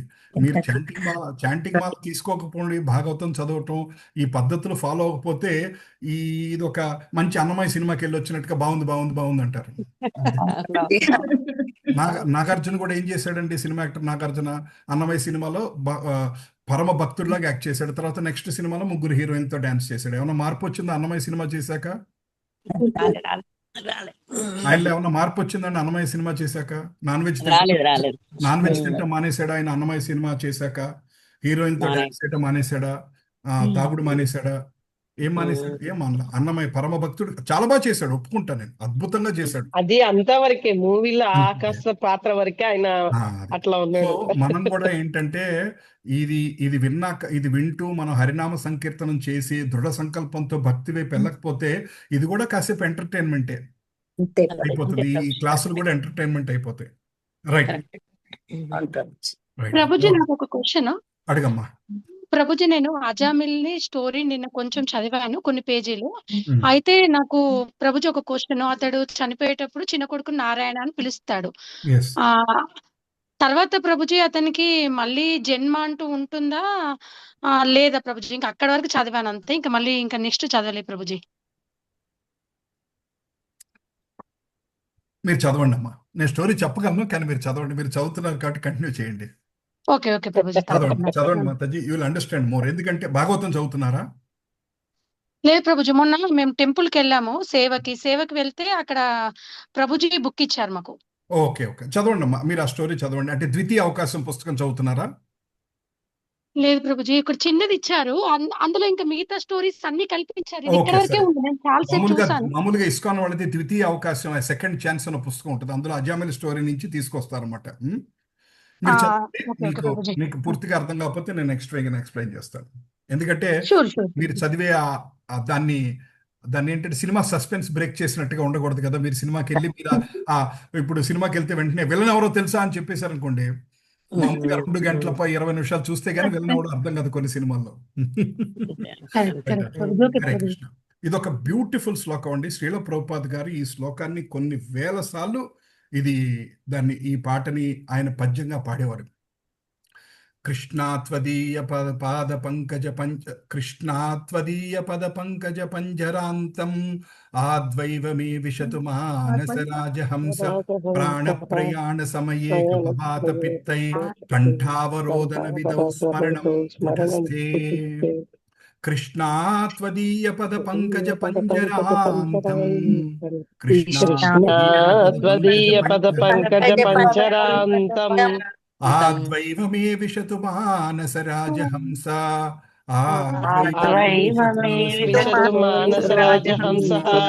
ప్రాణ ప్రయాణ సమయే కపవాత పిత్తై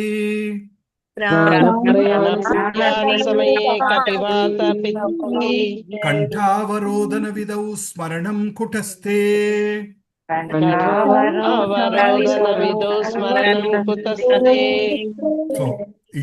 కృష్ణ త్వదీయ పద పంకజ పంజరాంతం ఆద్వైతమే విశతు మానస రాజహంస ప్రాణ ప్రయాణ సమయే కపవాత పిత్తై కంఠావరోదన విదౌ స్మరణం కుటస్థే.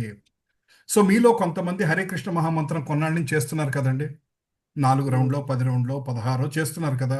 ఏ రోజున్నా మీకు బాగా హెడ్ఏక్గా ఉన్నప్పుడు హరే కృష్ణ మహామంత్రం చేయగలరా? 101 చేయలేము. జ్వరం ఉన్నప్పుడు హరే కృష్ణ మహామంత్రం చేయగలుగుతున్నారా? చేయగలిగాం. చేయలేం చేయలేము. ప్రభుజీ. చేస్తలేం ప్రభు. బాగా హెడేక్ గా ఉన్నప్పుడు, వామిటింగ్ సెన్సేషన్ గా ఉన్నప్పుడు, శరీరంలో ఏదో ఒక ప్రాబ్లం నీరసంగా ఉన్నప్పుడు మనం మాల చేయగలుగుతున్నామా? చేయలేము. అంటే నిద్ర అలాంటిది మన ఐసీయూలో పెట్టి ముక్కు నిండా పైపులు పెడితే దేవుడు గుర్తొస్తాడా? రాడు ప్రభు. రాడు ఆ ప్రభుజీ. ముక్కు నిండా రావడం పైపులు అనేది పెట్టి కష్టం అవుతుంది. ముక్కు నిండా పైపులు పెట్టి అరగంటకు ఒక నర్సు వచ్చి ఒక ఇంజెక్షన్ ఇస్తూ బయట అందరు వీడు ఉంటాడా పోతాడా అని మాట్లాడుకుంటుంటే మనకి భగవంతుడు గుర్తొస్తాడా గుర్తురాడా? రాడు ప్రభుజీ. గుర్తొస్తాడు కదా. చాలా కష్టం అమ్మా, గుర్తురాడు. అందుకని శ్రీల ప్రభుపాదులు వారు ఏమంటున్నారంటే కులశేఖర ఆళ్వార్లో, కృష్ణ నేనిప్పుడు శుభ్రంగా ఉన్నాను, నా మనస్సు, ఇంద్రియాలు, శరీరము అన్నీ ఇక్కడే ఉన్నాయి, నా మాట వింటున్నాయి. ఇప్పుడు నేను నీ మంత్రం చేస్తున్నాను కదా, ఇది నీ అకౌంట్లో వేసుకోను, ఆఖరి నిమిషంలో నా వల్ల కాదు. ప్రాణ ప్రయాణ సమయే కపవాత పిత్తై, అంటే కపం అంతా గొంతు నిండా ఉండిపోతుందంట. శరీరం అంతా వాత వచ్చి అసలు మాట్లాడటానికి కూడా మాట రాదంట, గొంతు పెగలదంటారు చూసారండి. అటువంటి గొంతులోంచి మాట కూడా రాదనమాట. అటువంటి పరిస్థితుల్లో నాకు నువ్వు ఖచ్చితంగా గుర్తురావు కృష్ణ. సో ఇప్పుడు నేను అన్నీ బాగున్నాను కదా, ఇప్పుడు నేను హరే కృష్ణ మహామంత్రం చేస్తున్నాను కదా, ఇది నా అకౌంట్లో వేసి ఆఖరి నిమిషంలో నాకు ట్రాన్స్ఫర్ చేయి కృష్ణ అంటున్నాడు అన్నమాట ఈ శ్లోకంలో. బ్యూటిఫుల్ శ్లోకం ఇది. ఏమంటున్నారంటే, ఈ క్షణంలో నా మనసు అనే రాజహంసను నీ పాద కమల యొక్క చిక్కుపట్ట కాండాలలోకి ప్రవేశించును. ఇప్పుడంటే ఇక్కడ హంస ఏం చేస్తుందంటే తల దూరి అక్కడ తామర పువ్వులు అన్నీ ఉన్న దాంట్లో తల లోపలికి పెట్టుకొని చాలాసేపు అలాగే ఉంటుంది అనమాట, 20 minutes. మీరు ఎప్పుడన్నా డిస్కవరీ ఛానల్లో కానీ టీవీలో కానీ యూట్యూబ్లో కానీ చూస్తే కొంగలు ఇవన్నీ తల అలా కింద పెట్టి ఉంచుతాయి అనమాట, కదలకుండా పావుగంట సేపు. సో దాంతో పోలుస్తున్నారన్నమాట. మరణ సమయంలో నా గొంతు శ్లేషం, పిత్తం మరియు గాలితో నిండిపోయినప్పుడు నేను నిన్ను గుర్తుంచుకోలేని కృష్ణ. కృష్ణ త్వదీయ పాజ పంకజరాంతరం మాద్వైతమే విశతు మానస రాజహంస ప్రాణ ప్రయాణ సమయే కపవాత పిత్తై కంఠావరోధన విధౌ స్మరణం కుటస్తే. కృష్ణుడు ఏం చెప్పాడండి 8.5లో 8.5 ఈ శ్లోకం మనం టచ్ చేయకుండా ఒక్క వారం కూడా గడవల గత 1.5 yearగా. అంతకాలేచ మామేవ స్మరణత్వ కలేవరం 8.5లో కృష్ణుడు చెప్పారు కదండి, ఆఖరి నిమిషంలో నన్ను తలుచుకుంటే నేను నిన్ను నా లోకానికి తీసుకెళ్తాను, నీకు పునర్జన్మ మళ్ళీ లేదన్నాడు. కానీ మనకు ఆఖరి నిమిషంలో ఆయన గుర్తు రావడానికి ఛాన్సెస్ ఉన్నాయా? చాలా తక్కువ. ఉంటాయి ప్రభుజీ, అంటే ఉంటాయి అనుకుంటాను. ఉంటాయి. ఎందుకంటే కానీ మనము హరినామస్మరణ చేస్తాం. హరినామస్మరణ చేసుకుంటూ question. భగవంతుడిని తలుచుకుంటూ ఉంటే గుర్తు రావడానికి అవకాశం ఉంటుంది ప్రభు. కానీ ఉంటుంది. ఇవాళ 10కి 8 మంది లేదా 10కి 7 అన్నా సరే హాస్పిటల్స్లో ఐసీయూలో చనిపోతున్నారు. నార్మల్ డెత్, ఇదివరకు కాలంలో నార్మల్ డెత్ ఉండేది. నార్మల్ డెత్ అంటే వాళ్ళ ఒంట్లో బాగా ఒక పెద్దవాళ్ళ ఇంట్లో ఉంటే దగ్గర వాళ్ళందరూ వచ్చి భాగవతం చదివి, భగవద్గీత చదివి, రామాయణం చదివి, విష్ణు సహస్రం వాళ్ళ దగ్గర చదివి వాళ్ళని ప్రశాంతంగా పంపించి నోట్లో తులసి నీళ్లు పోసి ఇలా పంపించే పరిస్థితులు ఈ మధ్య కనపట్ల. ఐసీయూ నుంచి డాక్టర్ బయటకు వచ్చి ఆయన పోయాడండి అని చెప్తే ఇంటికి తీసుకురావటమే 10కి 6 జరుగుతున్నాయి. సో ఇలాంటి పరిస్థితుల్లో మనకి యాక్సిడెంట్స్ కూడా అవుతున్నాయి కదా ప్రభుజీ. ఏంటమ్మా యాక్సిడెంట్లు ఎక్కువ. యాక్సిడెంట్ అవుతుంది. యాక్సిడెంట్స్ అవుతాయి కదా ప్రభుజీ. అవును, యాక్సిడెంట్ జరుగుద్ది. 1 second లో వాళ్ళకి తెలియని కూడా తెలియదు, బండి మీద తెలియదు కూడా టక్కన తెలియదు. వాళ్ళని తీసుకెళ్లి హాస్పిటల్ అడ్మిట్ చేశారు. అచేతనమైన పరిస్థితుల్లో వాళ్ళు ఉన్నారు, వెళ్ళిపోయారు. ఒక ప్రభుజీ చెప్పారు ప్రభుజీ, మనము కింద పడతాం నడుచుకుంటూ రోడ్డు మీద, పడ్డప్పుడు అమ్మా అని గుర్తొచ్చినప్పుడు దేవుడు ఎందుకు గుర్తురాడు మనకి? రాకపోం ఎట్లా అన్నారు సమాధానం. నాకు కరెక్ట్ అనిపించింది ప్రభుజీ. సో యాక్చువల్గా ఏంటంటే అంటే మనకి ప్రతి నిమిషం డివియేట్ అయిపోతూ ఉంటాం మనం. ప్రతి నిమిషం కూడా మాయ. యాక్చువల్గా ఆఖరి నిమిషంలో కూడా మనం డివియేట్ అవడానికి చాలా అవకాశాలు ఉన్నాయి. మా లీలానంద ప్రభు గారు చెప్పారు ఒకసారి, ఆయన ఎవరో నెక్స్ట్ డే ఆయనకి బైపాస్ సర్జరీ ఉందంట, 50-50 ఛాన్సెస్ అన్నారంట సర్జరీకి. బట్ ముందు రోజు ఈవినింగ్ ఆయన పలకరిస్తానికి వెళ్తే యమా సీరియస్గా సీరియల్ చూస్తున్నాడంట. ఆయన చాలా సీరియస్గా సీరియల్ చూస్తున్నాడంట. అంటే నెక్స్ట్ డే సర్జరీ ఉంది, ఆ సర్జరీ 50-50 అని చెప్పినా సరే ముందు రోజు రాత్రి సీరియల్ చూస్తున్నారంటే నేను ఏం చేయాలని ఆయన తలగొట్టుకున్నాడు అనమాట.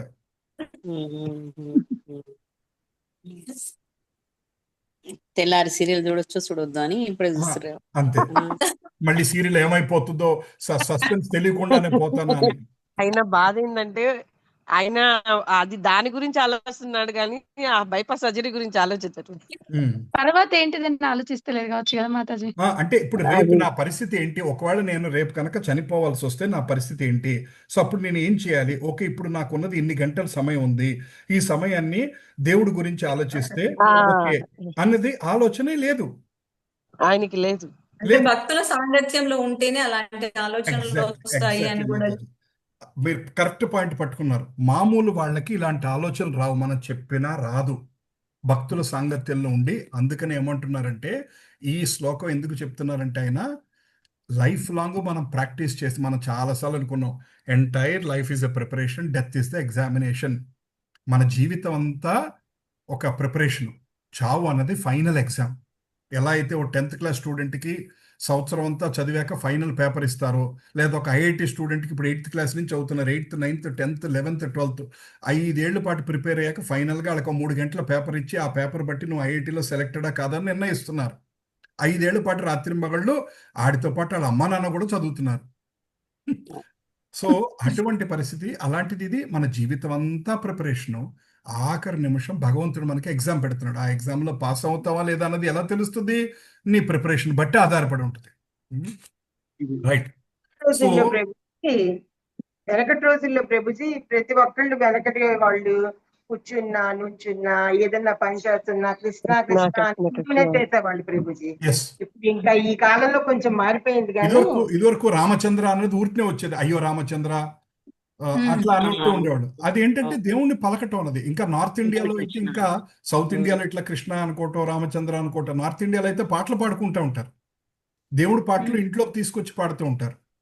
ఇదివరకు పిల్లల్ని ఎవరిలో పడుకోబెట్టుకున్నాను, జో అచ్యుతానంద జో ముకుంద. ఇప్పుడు రాత్రిపూట ఏది ఒక సినిమా, లేటెస్ట్ సినిమా సాంగ్ పెట్టుకొని వింటూ పడుకుంటున్నాం. సో అంటే మన కాన్షియస్నెస్ అలా కంప్లీట్ గా మారిపోయింది. జో అచ్యుతానంద జో జో ముకుంద అంటే లాలి పాట కూడా భగవంతుడిదే, లాలి పరమానంద రామ గోవింద. అసలు ఆ పాట ఈ మధ్య నాకు కొంచెం కృష్ణ కాన్షియస్ లోకి వచ్చాక ఆ పాట విన్నాక అసలు ఎంత అద్భుతంగా ఉంది పాట అని అనిపించింది నాకు. భగవంతుడి గురించి ఎంత బ్యూటిఫుల్ గా ఎక్స్ప్లెయిన్ చేస్తుంది. ఆ లాలి పాటలో కూడా దేవుడి గురించి ఆలోచన ఉందన్నమాట. సో మనం ఒకప్పుడు మన జీవితం 24 గంటలు భక్తిమయంగా ఉండేది. ఇదివరకు నేను నార్త్ ఇండియాలో వాళ్ళు వినేవాడిని, రోకలతో విసురుతున్న ఒక రకమైన పాట పాడేవాళ్ళంట, మజ్జిగ చిలుకుతున్నప్పుడు ఒక రకమైన పాట ఉంటుందంట. అట్లా ప్రతి పనికి ఒక కనెక్టెడ్ పాటలు ఉంటాయంట, ఆ పాటలు పాడుకుంటూ ఉండేవాళ్ళంట. ఇప్పుడు మనం అన్నీ మర్చిపోయాం. ఓకే, టీవీనే ప్రపంచం ప్రభుజీ. అంతే. ప్రయాణకాలే అనే పదం చాలా ముఖ్యమైనది. ఎందుకంటే జీవితంలో మనం చేసేది మరణ సమయంలో పరీక్షించబడుతుంది. కృష్ణ చైతన్యంలో నిరంతరం నిమగ్నమై ఉన్న వారి గురించి తెలుసుకోవడానికి అర్జునుడు చాలా ఆతృతగా ఉంటాడు. ఆ చివరి క్షణంలో వారి స్థానం ఎలా ఉండాలి, మరణ సమయంలో అన్ని శారీరక విధులు దెబ్బతింటాయి మరియు మనస్సు సరైన స్థితిలో ఉండదు. ఆ విధంగా శారీరక పరిస్థితిలో కలత చెంది పరమాత్మను మనం గుర్తుపెరుచుకోలేకపోవచ్చు. గొప్ప భక్తుడైన మహారాజు కులశేఖరుడు ఇలా ప్రార్థిస్తున్నాడు, నా ప్రియమైన ప్రభు, ఇప్పుడు నేను చాలా ఆరోగ్యంగా ఉన్నాను మరియు నా మనస్సు అనే హంస మీ కమల పాదముల కాండం వద్ద ప్రవేశం పొందగలిగేలాగా నేను వెంటనే చనిపోవడం మంచిది. ఇప్పుడు నేను చాలా బాగున్నాను కదా కృష్ణ, ఇప్పుడు నీ గురించి ఆలోచిస్తున్నాను కదా, ఇప్పుడు నన్ను తీసుకుపో, ఆయన ఎలా తీసుకెళ్తారు? నాకు గ్యారంటీ ఉంది. ఎందుకంటే ఇప్పుడు నేను నీ గురించి ఆలోచిస్తున్నాను, ఈ క్షణం నీ మొహం చూస్తూ హరే కృష్ణ అనుకుంటూ చేస్తున్నాను, ఇప్పుడు నన్ను తీసుకుపో. అంతేగాని నన్ను ఐసీయూలో పెట్టి ముసలోడిని అయిపోయాక అసలు నీ గురించి తలుచుకోలేని పరిస్థితుల్లో ఉన్నప్పుడు నన్ను తీసుకుపో మాకు. రైట్. మహారాజా, ఇప్పుడు నా మనసు చెదిరిపోలేదు మరియు నేను ఆరోగ్యంగా ఉన్నాను. నేను వెంటనే మరణిస్తే నీ కమల పాద పద్మాలను ఆలోచిస్తూ నీ భక్తి యొక్క నా పనితీరు సంపూర్ణంగా ఉంటుందని నేను ఖచ్చితంగా నమ్ముతున్నాను. కానీ నా సహజ మరణం కోసం నేను వేచి ఉండాల్సి వస్తే ఏమి జరుగుతుందో నాకు తెలియదు. ఎందుకంటే ఆ సమయంలో శారీరక విధులు దెబ్బతింటాయి, గొంతు మూసుకుపోతుంది మరియు నేను నీ నామాన్ని జపించగలనా అని అంటారు. ఆ పాత సినిమాలో ఉంటుంది అనమాట, సూర్యకాంత సినిమా. నారాయణ అనమంటే గుర్తు రాకపోతే నార తీసుకొచ్చి చూపిస్తే నారా అనమంటే పీచు అంటది ఆవిడ. గుర్తుందండి ఎవరికన్నా? గుర్తుందండి. అట్లీస్ట్ నారాయణ అంటదేమో, నార తీసుకొచ్చి చూపిస్తారు. నార అంటే సగమన్నా పలుకుతుందంటే ఆవిడ పీచు అనమాట. సో తెగ నవ్వుతుంది ఆ సినిమా. అంటే ఏంటంటే ఆఖరి నిమిషంలో గుర్తురాదు. ఆఖరి నిమిషంలో నేను మీకు ఈసారి ఈ స్టోరీ చెప్పినట్టున్నాను. ఒక వ్యాపారస్తున్నాడంట, ఆయనకి 4 కొడుకులు ఉన్నాడంట. ఇంకా చచ్చిపోతున్నాడంటే నలుగురు కొడుకులు అక్కడే వచ్చి కూర్చున్నారంట, కూర్చుని ఏడుస్తూ ఉన్నాడంట. ఆ పక్కన చూశాడంటే పెద్ద కొడుకు, రెండో కొడుకు, మూడో కొడుకు, నాలుగో కొడుకులు, నలుగురు ఇక్కడే చచ్చారా, కొట్టెవరు చూస్తున్నారు అన్నాడంట ఆయన. ఆఖరి క్షణంలో కూడా ఆయనకి ఆ, ఆయన వ్యాపారం మీద ఉన్న శ్రద్ధ నలుగురు దేవుడి ఇక్కడే మీద లేదు. వస్తే ఆ కొట్టె ఎవరు చూసుకుంటున్నారు అన్నారంట. అంటే ఏంటంటే ఆఖరి నిమిషంలో కూడా ఆయన వ్యాపారము, ఆ వ్యాపారంలో వీళ్ళ కొడుకు లేకపోతే దాని ద్వారా రాగలిగే నష్టము, అదే ఆలోచన ఉంది. కానీ నా జీవితం వ్యర్థమైపోతుంది, ఒక 70 ఏళ్ళు బతికాక శరీరం శిథిలమై వెళ్ళిపోతున్నాను, మళ్ళీ నెక్స్ట్ నా పరిస్థితి ఏంటి, అసలు ఆలోచన ఉంది. మనం ఎప్పుడు మన ఫ్యూచర్ గురించి వర్రీ అవుతుంటాం. నా ఫ్యూచర్లో ఎలా ఉంటుంది, నా పిల్లలు ఎలా ఉంటారు, వాళ్ళు ఎలా ఉంటారు, నా వృద్ధాప్యం ఎలా ఉంటుంది. కానీ నిజంగా ఆలోచించాల్సింది ఏంటంటే దేని గురించి ఆలోచించి భయపడాలంటే తెలుసా, అసలు నా నెక్స్ట్ లైఫ్ ఎలా ఉంటుంది. అమ్మో, భయంకరమైన హీన జన్మలు పుట్టాల్సి వస్తుందా, అమ్మో ఆ జన్మలు నాకు వద్దురా కృష్ణ, జాగ్రత్తగా ఉండాలి, ఒళ్ళు దగ్గర పెట్టుకొని నేను నీ నామం చేసుకుంటాను, ఒళ్ళు దగ్గర పెట్టుకొని నేను ఎవరికి అన్యాయం చేయను, ఒళ్ళు దగ్గర పెట్టుకొని నేను ఎవరికి కీడు చేయను, ఎవరిని దూషించను, నీ నామం చేసుకుంటా బతికేస్తానయ్యా కృష్ణయ్య, నాకు ఇటువంటి హీన జన్మలు వద్దు కృష్ణ అని మనం భయపడాలంట. అంత భయపడాలంట అంతే. ఫ్యూచర్ గురించి మనం మామూలుగా ఈ ప్రపంచంలో జరగబోయే ఫ్యూచర్ గురించి ఆలోచిస్తూ యాంగ్జైటీ పెట్టుకుంటూ టెన్షన్ పడుతుంటాం తప్ప చావు తర్వాత జరుగు గురించి మనం మర్చిపోతూ ఉంటాం. దాని గురించి గుర్తుంచుకోవాలి. అందుకే ఇవన్నీ తప్పులు చేస్తాం. ఈశోపనిషత్తులో 17వ శ్లోకంలో వాయుర్ అనిలం అమృతం అదేదం భస్మంతం శరీరం ఓం క్రతో స్మర క్రతం స్మరః క్రతో స్మర క్రత స్మరః. ఈ తాత్కాలిక శరీరం బూడిదగా మారనివ్వండి, మరియు జీవవాయువు మొత్తం గాలిలో కలిసిపోనివ్వండి. ఇప్పుడు ఓ నా ప్రభు, దయచేసి నా త్యాగాలంటిని గుర్తుంచుకోండి, మరియు మీరు నా అంతిమ లబ్ధిదారుడు కాబట్టి దయచేసి నేను మీకోసం చేసినవన్నీ గుర్తుంచుకోండి. ఏం చెప్తున్నాడంటే ఈ ఈశోపనిషత్తు 17వ శ్లోకంలో ఏం చెప్తున్నారంటే, నా శరీరము చివరి స్టేజ్లోకి వచ్చినప్పుడు, కాల్ చేసినప్పుడు ఏమైపోతుందండి, అన్ని పంచభూతాల్లో కలిసిపోతూ ఉంటాయి. భూమిలోకి వెళ్ళిపోతుంది, ఆ వాయువులో కలిసిపోతుంది, నీరులోకి వెళ్ళిపోతుంది, అన్నీ అయిపోతాయి. కానీ కృష్ణ, ఫైనల్గా అన్నీ పొందేది నువ్వు కాబట్టి నేను ఈ జీవితంలో చేసిన ఎన్ని ఏకాదశి ఉపవాసాలు చేశాను, ఎంత హరినామం చేశాను, ఎంత కృష్ణుడి గుడిలో సేవ చేశాను, ఎంత వైష్ణవుల సేవ చేశాను, ఎన్ని గంటలు భాగవతం విన్నాను, ఎన్ని గంటలు భగవద్గీత చదివాను, ఎన్నిసార్లు భగవద్గీత పుస్తకం చదివాను, ఇవన్నీ నన్ను గుర్తుపెట్టుకొని నన్ను కాపాడు తండ్రి అని ఒక ప్రార్థనలాగా ఉంటుంది అనమాట. కులశేఖరుని శ్లోకంలో ప్రస్తావించబడిన ఆచరణాత్మక కష్టం ఏమిటంటే, మరణ సమయంలో శ్రీకృష్ణుని గుర్తుంచుకోవడం చాలా కీలకం. అయినప్పటికీ శారీరక మనం చదువుకున్నాంలేండి. సో ఇది ఆఖరి నిమిషంలో భగవంతుని గుర్తు రావడం చాలా చాలా కష్టం అనమాట. సో దీనికి సొల్యూషన్ ఏంటండి? అందుకే ముందే చేయాలి. ఇప్పటి నుంచే భక్తి చేసుకోండి. ఇప్పటి నుంచే భక్తి పరవశంలో ఉండాలి. కృష్ణుని నామం చదువుకుంటా భక్తులుగా ఉండి అన్ని ఆయన మంత్రం చదవటం, భక్తులతో సాంగత్యం ఉండడం, భక్తుల సాంగత్యంలో ఉండాలి. అది క్రెడిట్ అవుతుంది. ఎక్కువ హరే కృష్ణ మంత్రము ఎక్కువ సార్లు చేసుకుంటాం. ఎస్. సో ఆఖరి నిమిషంలో మనము దానికి యాక్చువల్గా ఇది ఒక శ్లోకం ఉండదు పద్మపురాణ వామన పురాణంలో. ఆ శ్లోకం నేను చూస్తున్నాను అనమాట. ఆ శ్లోకం వామన పురాణంలో, అంటే ఇందాక ఐసీయూ గురించి ఇట్లాంటి వాటి గురించి డిస్కషన్ వచ్చింది కదా. సో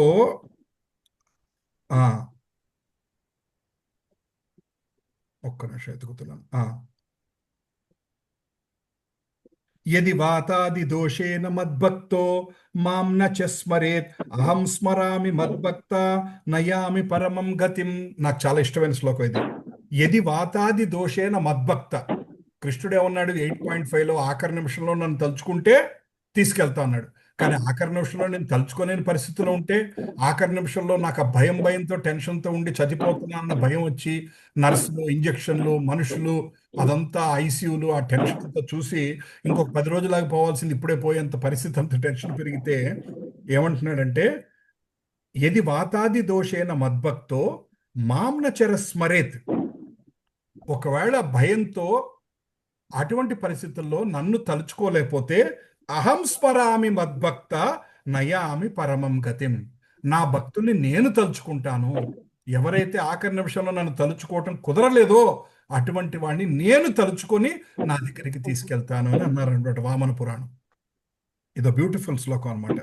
సో 8.5 కుదరకపోతే ఈ వామన పురాణంలో శ్లోకం మనకి భగవంతుడు ఇచ్చిన ఎష్యూరెన్స్. ఎప్పుడు ఎటువంటి వాళ్ళకి జీవితాంతం ఆయన్నే గుర్తుపెట్టుకొని ఆఖరి నిమిషంలో గుర్తు మరణకాల చేసుకునే సమయంలో పరిస్థితి వచ్చిన వాళ్ళకి ఈ శ్లోకం వర్తిస్తుంది అనమాట. అంతేగాని నేను అసలు ఏమి చేయను లైఫ్ లాంగ్ ఆఖరి నిమిషంలో నన్ను గుర్తుపెట్టుకొని నాకు మోక్షం ఏమంటే ఆయన ఎందుకు ఇస్తాడు? Right right. Hare Krishna. Next శ్లోకం 34. చేతశ్చింతయ కీర్తియస్వరసనే సంరీభవంత్వం శిరో హస్తాభంజలి సంపుటం రచయితం వంద్వస్వదీర్ఘం వపో ఆత్మన్ సంశ్రయ పుండరీకనయనం నాగచలేంద్రి స్థితం ధన్యం పుణ్యతం తదేవ పరమం దైవం హి సంసిద్ధయే. చేతశ్చింతయ కీర్తియస్వరసనే నమ్రీభవత్వం శిరో చేతశ్చింతయ కీర్తియస్వరసనే నమ్రీభవత్వం శిరో హస్తాభంజలి సంపుటం రచయితం బంధ్వస్త్వదీర్ఘం వపు హస్తాభంజలి సంపుటం రచయితం బంధ్వస్త్వదీర్ఘం వపు ఆత్మానం శ్రేయ పుండరీక నయనం నాగచ్చలే సంత్రితం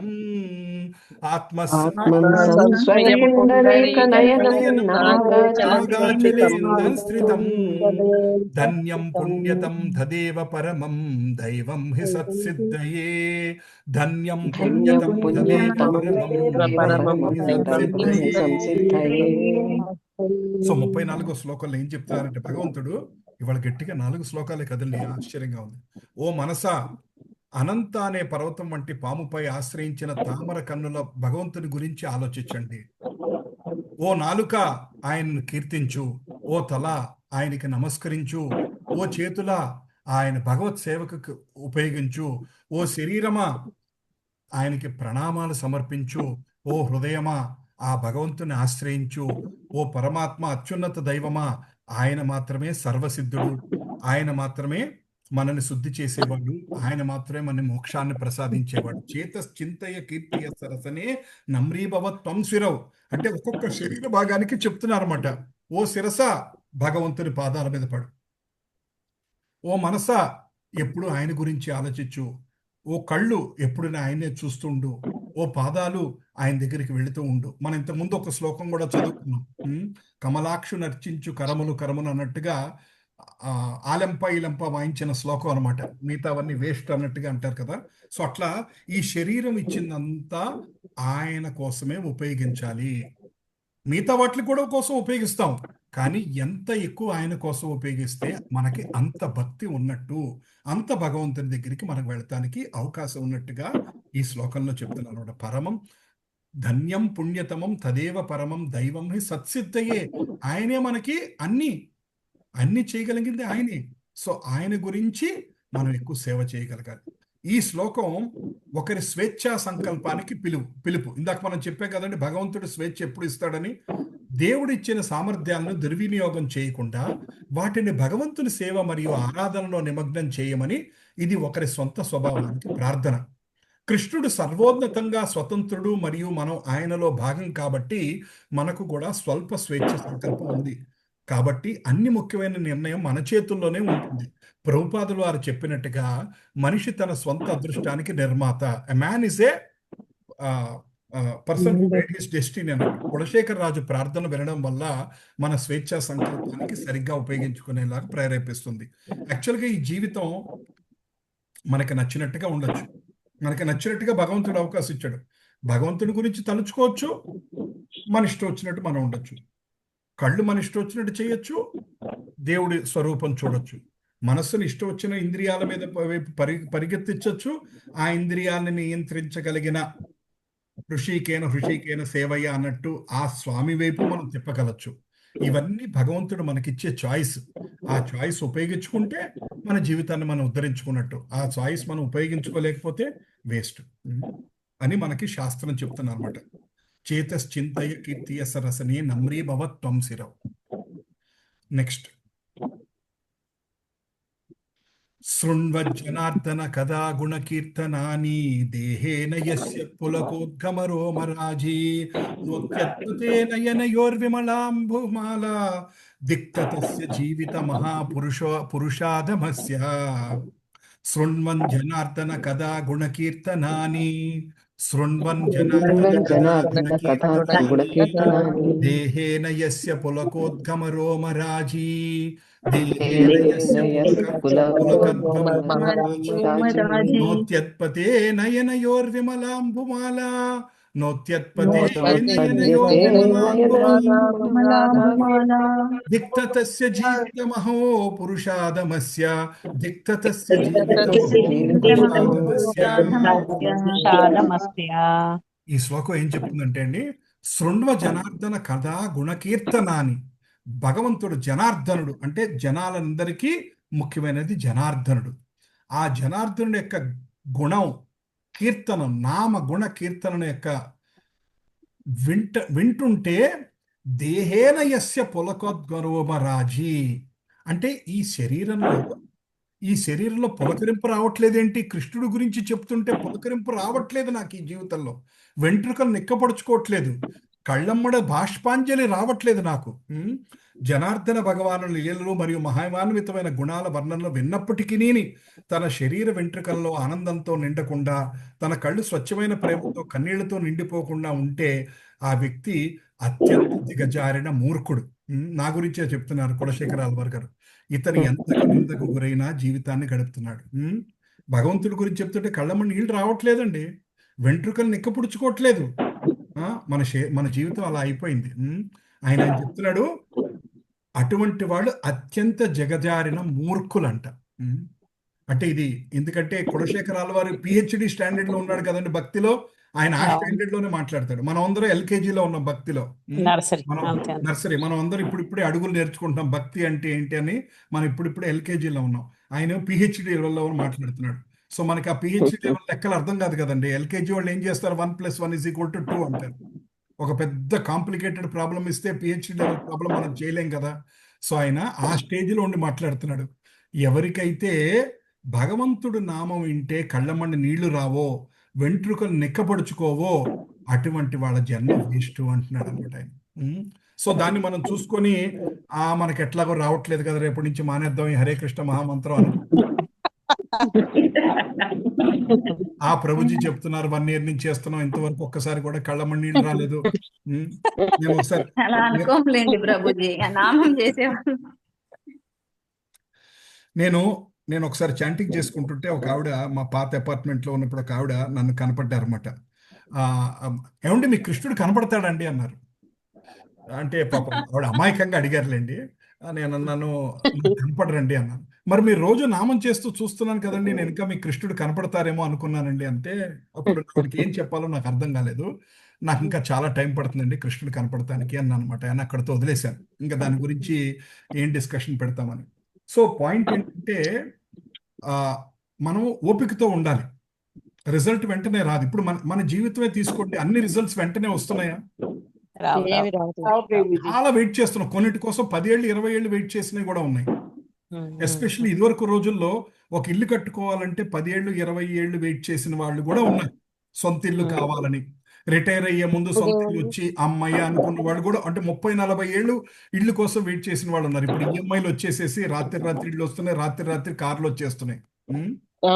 సో ఇదివరకు అన్నిటికీ వెయిట్ చేసేవాళ్ళం. బట్ భక్తిలో మాత్రం మనకి ఎందుకు పేషెన్స్ ఉండదు? అదేంటి ప్రభుజీ, నేను 3 ఏళ్ళ నుంచి చాంటింగ్ చేస్తున్నాను, నాకు ఇంకా కృష్ణుడు కనపడలేదు, నేను ఇంకా కృష్ణుడు విశ్వరూప దర్శనం నాకు ఎదురుకుండా కనపడి మొత్తం సహస్ర తలలతో అనేక బాహం అనేక వక్త్రం అంటున్నా ఎదురుకుండా కనపడతాడేమో అనుకున్నాను, నాకు ఇంకా కనపడలేదు. అలా అనకూడదు. మనం ఏంటంటే ఈ శ్లోకం చూసి మనం నిరుత్సాహపడకూడదు. ఈ శ్లోకం చూసి మనం ఏమనుకోవాలంటే, ఆహా అటువంటి భక్తి నాకు ఎప్పుడు వస్తుందో కృష్ణ, నీ పేరు వింటే, నీ రూపం చూడంగా నా కళ్ళమ నీళ్ళు ఎప్పుడు కారుతాయో, నీ భాగవతం వింటుంటే ఇంకా ఇంకా చదవాలని నాకు ఎప్పుడు అనిపిస్తుందో. మనకి చాంటింగ్ అయిపోగానే అమ్మయ్య వాటికి అయిపోయింది అనిపిస్తుంది మనకి ఇప్పుడు మనకున్న పరిస్థితుల్లో. కానీ పరమ భక్తులకి ఏమనిపిస్తుందో తెలుసా అండి, అప్పుడే అయిపోయిందా ఇవాళ మాల అనిపిస్తుంది అంటే పరమ భక్తులకి. మనం ఆ స్టేజ్కి వెళ్ళగలగాలి.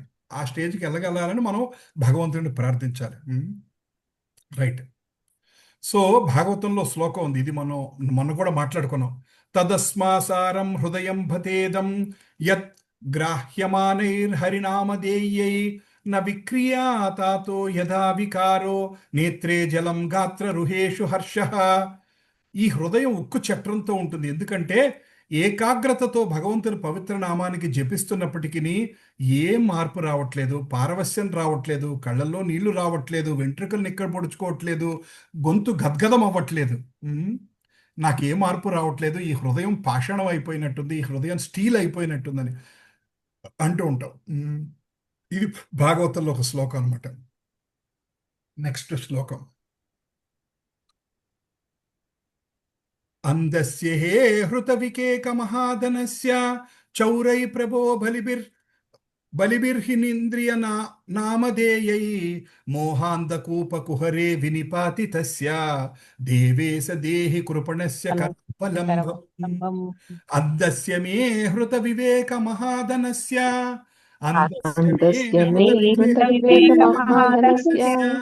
చౌరై ప్రభో బలిభిర్నింద్రియ నామధేయై చౌరై ప్రభో బలిభిర్నింద్రియ నామధేయై మోహాంతకూపకుహరే వినిపాతి తస్య దేవేశ దేహి కృపణస్య కరావలంబం.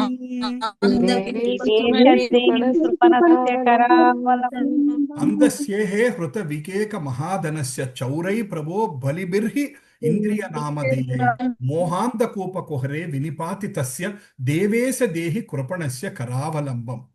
మీరు ఎవరన్నా నరసింహస్వామి కరావలంబ స్తోత్రం విన్నారు ఎప్పుడన్నా?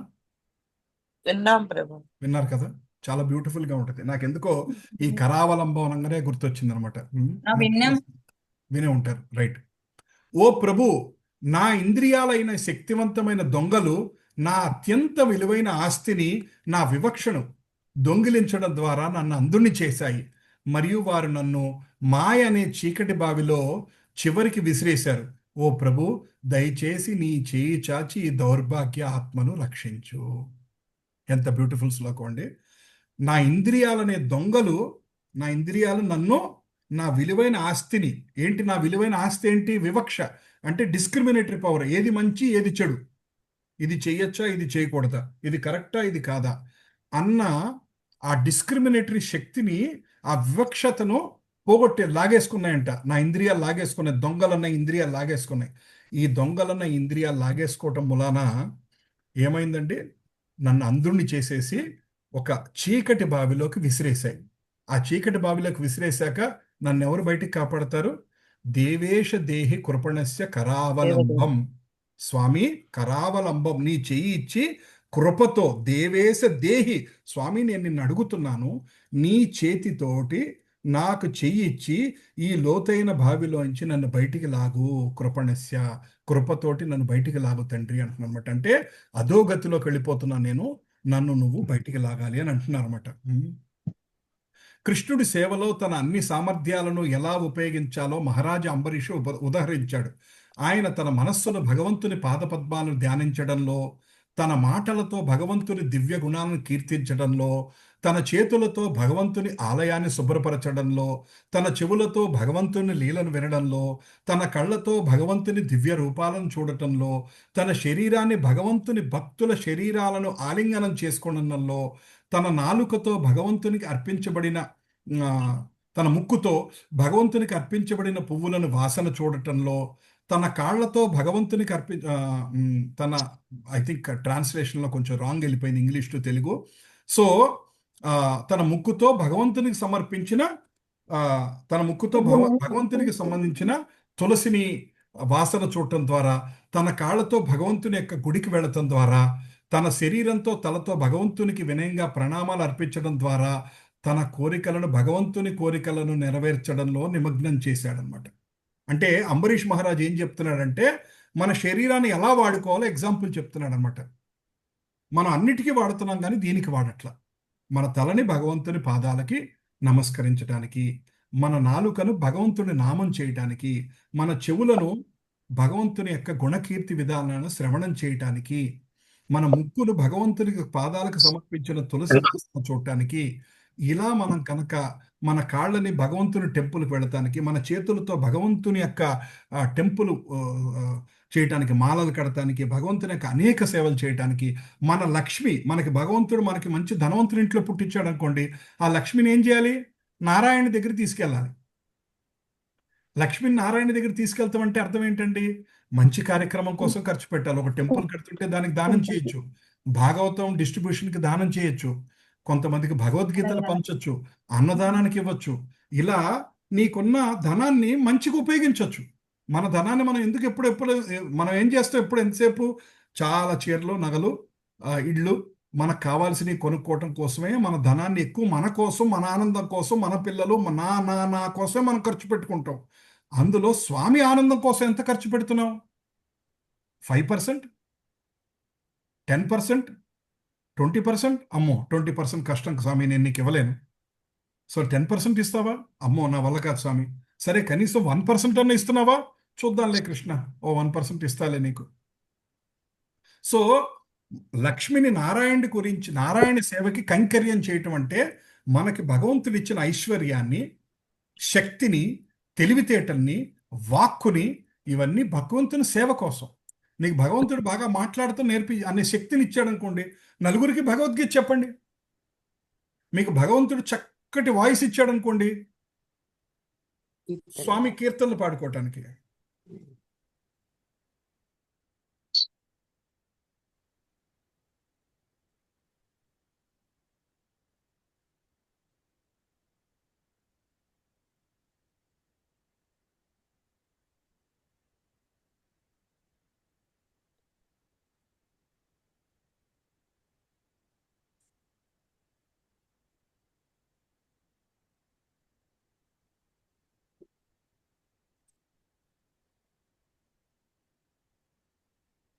సో ఇట్లా భగవంతుడు మనకి ఏ శక్తిని అయితే ఇచ్చాడో ఆ శక్తిని భగవంతుని కోసం ఉపయోగించమని శాస్త్రం చెప్తుంది మనకి. రైట్. హెచ్చరికలు ఉన్నప్పటికీ మనం మన ఇంద్రియాలను ఆదేశించాలని పాటిస్తే ఆ ఇంద్రియాలు మనల్ని లోతైన భ్రాంతి అనే గుంటలోకి నడిపిస్తాయి.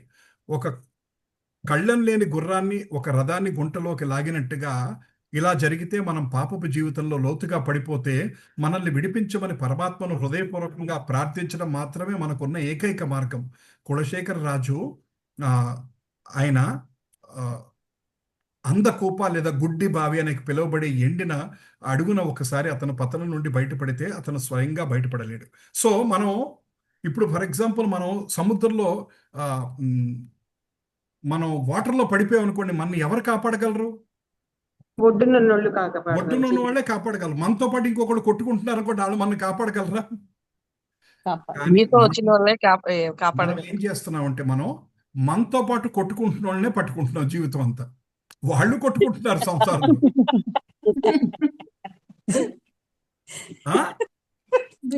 ఎవరైతే నీళ్ళల్లో పడి కొట్టుకుంటున్నారో వాళ్ళని పట్టుకొని ఈడు నన్ను ఉద్ధరిస్తాడు అని అనుకుంటున్నాం.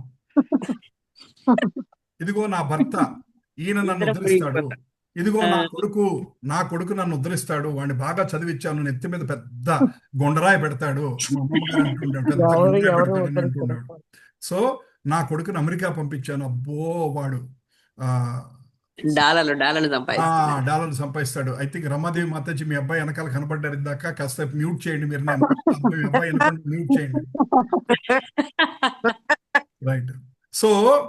సో వీడు నన్ను ఉద్ధరిస్తాడు, వాడు నన్ను ఉద్ధరిస్తాడు, వీళ్ళు నన్ను ఉద్ధరిస్తారు అని అనుకోవటం అంతకన్నా అమాయకత్వం ఇంకోటి లేదు, అజ్ఞానం ఇంకొకటి లేదు. మనల్ని ఉద్ధరించగలిగేవాడు కేవలం భగవంతుడు మాత్రమే. భాగవతంలో శ్లోకం ఉందండి, ఆ శ్లోకం విన్నప్పుడల్లా నాకు భయం వేస్తూ ఉంటుంది. నీ భార్యను నువ్వు భక్తి మార్గంలో వైపు తీసుకెళ్ళలేకపోతే నీకు పెళ్లి చేసుకునే అర్హత లేదు. నీ పిల్లల్ని నువ్వు భక్తి మార్గం వైపు తీసుకురాకపోతే నీకు పిల్లల్ని కనే అర్హత లేదు. నీ శిష్యులను నువ్వు భక్తి మార్గం వైపు తీసుకెళ్ళటానికి ఉద్దేశం నీకు లేకపోతే నువ్వు గురువు అయ్యే అర్హత లేదు, నీకు దీక్ష ఇచ్చే అర్హత లేదు. ఈ శ్లోకం యమా స్ట్రాంగ్గా ఉంటుంది. సో మనలో చాలా మంది ఏమీ తెలియకుండానే పెళ్ళిళ్ళు అయిపోయినాయి, పిల్లల్ని కనీసం ముందుకెళ్ళిపోతున్నాం. కనీసం ఇప్పుడన్నా సరే సో వాళ్ళని మార్చలేము, అట్లీస్ట్ మనం మారదాం. మెల్లిగా మనం చూసి వాళ్ళు ఎప్పుడప్పుడు ఏదో రోజు మారుతారు. అచ్చా మా అమ్మ 5 సంవత్సరాల నుంచి చూస్తాను, మా అమ్మ రోజు చాంటింగ్ చేస్తుంది, నేను కూడా ఒక్క మాల చేస్తే బాగుండు అని వాళ్ళ మనసులో మార్పు రావచ్చు. రైట్. మా అమ్మ దేవుడికి నైవేద్యం పెట్టకుండా ఒక్క రోజు కూడా తిందు. ఓకే, ఇవాళ ఒక్కరోజు మా అమ్మగారు ఊరు వెళ్ళారు, ఆవిడకి ఒంట్లో బాగాలేదు, నేను ఒక తులసి వేసి స్వామి ముందు నైవేద్యం పెడతాను. ఇవాళ ఆవిడ జ్వరంగా ఉంది, పడుకొని ఉన్నారు. ఆవిడ రోజు చూస్తున్నారు కదండి పిల్లలు. మన మాట వాళ్ళే ఫాలోవర్స్ ప్రభుజీ, వాళ్ళే ఫాలో అవుతారు, పిల్లలే ఫాలో అవుతారు. పిల్లలు మన మాట కన్నా మన చేతను ఫాలో అవుతారంట. ఫాలో అవుతారు, మన చేతలు ఫాలో అవుతారు. మనం ఏం చేస్తామంటే మనం చేయకుండా మనం పిల్లలకి చెప్తాం. చాలా చోట్ల ఇదే జరుగుతుంది అనమాట. మనం ఏమి చేయకుండా మన పిల్లలకి చెప్తూ ఉంటాం. సో నేను చాలా చోట్ల భగవద్గీత క్లాస్ స్టార్ట్ అవుతున్నాను కానీ మామిని పంపిస్తానండి, మా పిల్లల్ని పంపిస్తానండి. నీకేం పోయే కాలం వచ్చిందే, నువ్వెందుకు రా భగవద్గీత క్లాస్కి? మీ ఆవిడ వస్తే సరిపోయిందా? మీ పిల్లలు మా పిల్లలు వస్తారండి భగవద్గీత, మీకే నాకు టైం లేదండి, చాలా బిజీ, నేను కొట్లో మా ఆఫీస్లో చాలా బిజీ. సో ఆ బిజీ ఏమవుతుంది, నెక్స్ట్ జన్మ మళ్ళీ వస్తుంది అంతే. మళ్ళీ నెక్స్ట్ జన్మలో ఏ ఆఫీస్ ఉన్నావో ఆ ఆఫీస్ ముందు కుక్కలాగా బల్లిలాగా పునరతి జననం పునరతి అంతే. ఒకరోజు లీలానంద ప్రభు గారు ఒక ఫోటో పంపించారు. ఆయన ఏదో బ్యాంక్ పని మీద వెళ్తే స్టేట్ బ్యాంక్ ఆఫ్ ఇండియా బయట 3 కుక్కలు పడుకొని ఉన్నాయన్నమాట. ఆయన ఆ ఫోటో పంపించి ఇదేంటో చెప్పండి అన్నారు. ఆయన ఏంటంటే పూర్వజన్మలో వాళ్ళ డబ్బా ప్రభుజీ, అంటే స్నేక్ అంటేనేమో పూర్వజన్మలో వాళ్ళ డబ్బు గురించి కాపలా కాస్తుంటాయి అంటారు కదా ప్రభుజీ. అట్లాగే అంటే ఇది కూడా అంతే. ఆ డబ్బు మీద వ్యామోహం అయి ఉండొచ్చు, లేకపోతే లోన్ కట్టలేక ఆ కొట్టు ముందు లోన్ కట్టలేక కుక్కలాగా స్టేట్ బ్యాంక్ ఆఫ్ ఇండియా ముందే ఉన్నారు అన్నట్టు, ఇట్లా అన్నమాట. సో బేసికల్గా ఏంటంటే ఇవన్నీ చూస్తూ మనలో మార్పు తీసుకురావాలి, మనలో మార్పు రావాలి. ఎందుకంటే అండి ఇది మనం ఎవ్రీ వీక్ ఎందుకు మాట్లాడుకుంటాం, మీకు చెప్తున్నంత మాత్రం నేనేదో పర్ఫెక్ట్ అయినట్టు కాదు, నాలో కూడా చాలా తప్పులు ఉన్నాయి. మీతో చెప్తూ నాకు నేను గుర్తు చేసుకుంటూ ఉంటున్నాను. ఇవేంటంటే మనకి ఎవ్రీ వీక్ ఎవరో ఒకళ్ళు చెప్పాలి. మా సత్సంగంలో తప్ప ఎవరన్నా ఈ మాటలు మాట్లాడతారండి? నీ జన్మ వేస్ట్ చేసుకుంటున్నావు, భగవంతుని గురించి ఆలోచించు, ఎన్నాళ్ళు ఇలా తపన పడుతున్నావు అని ఎవరన్నా అంటారా? పైగా ఆలోచిస్తే పైగా ఏమంటారు తెలుసా, నీకేం పోయేకాలు, అప్పుడే నీ వయసులో అప్పుడే కృష్ణ అంటే ఇంకా చాలా టైం ఉందంటారు.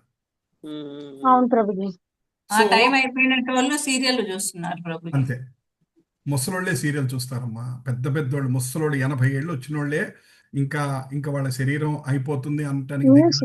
ఇంకా ఆ స్టోరీ చెప్పాను కదమ్మా, రేపు బైపాస్ సర్జరీ ఏమవుద్దో తెలియని ఆయన అమా బిజీగా సీరియల్ చూసుకుంటున్నాడు.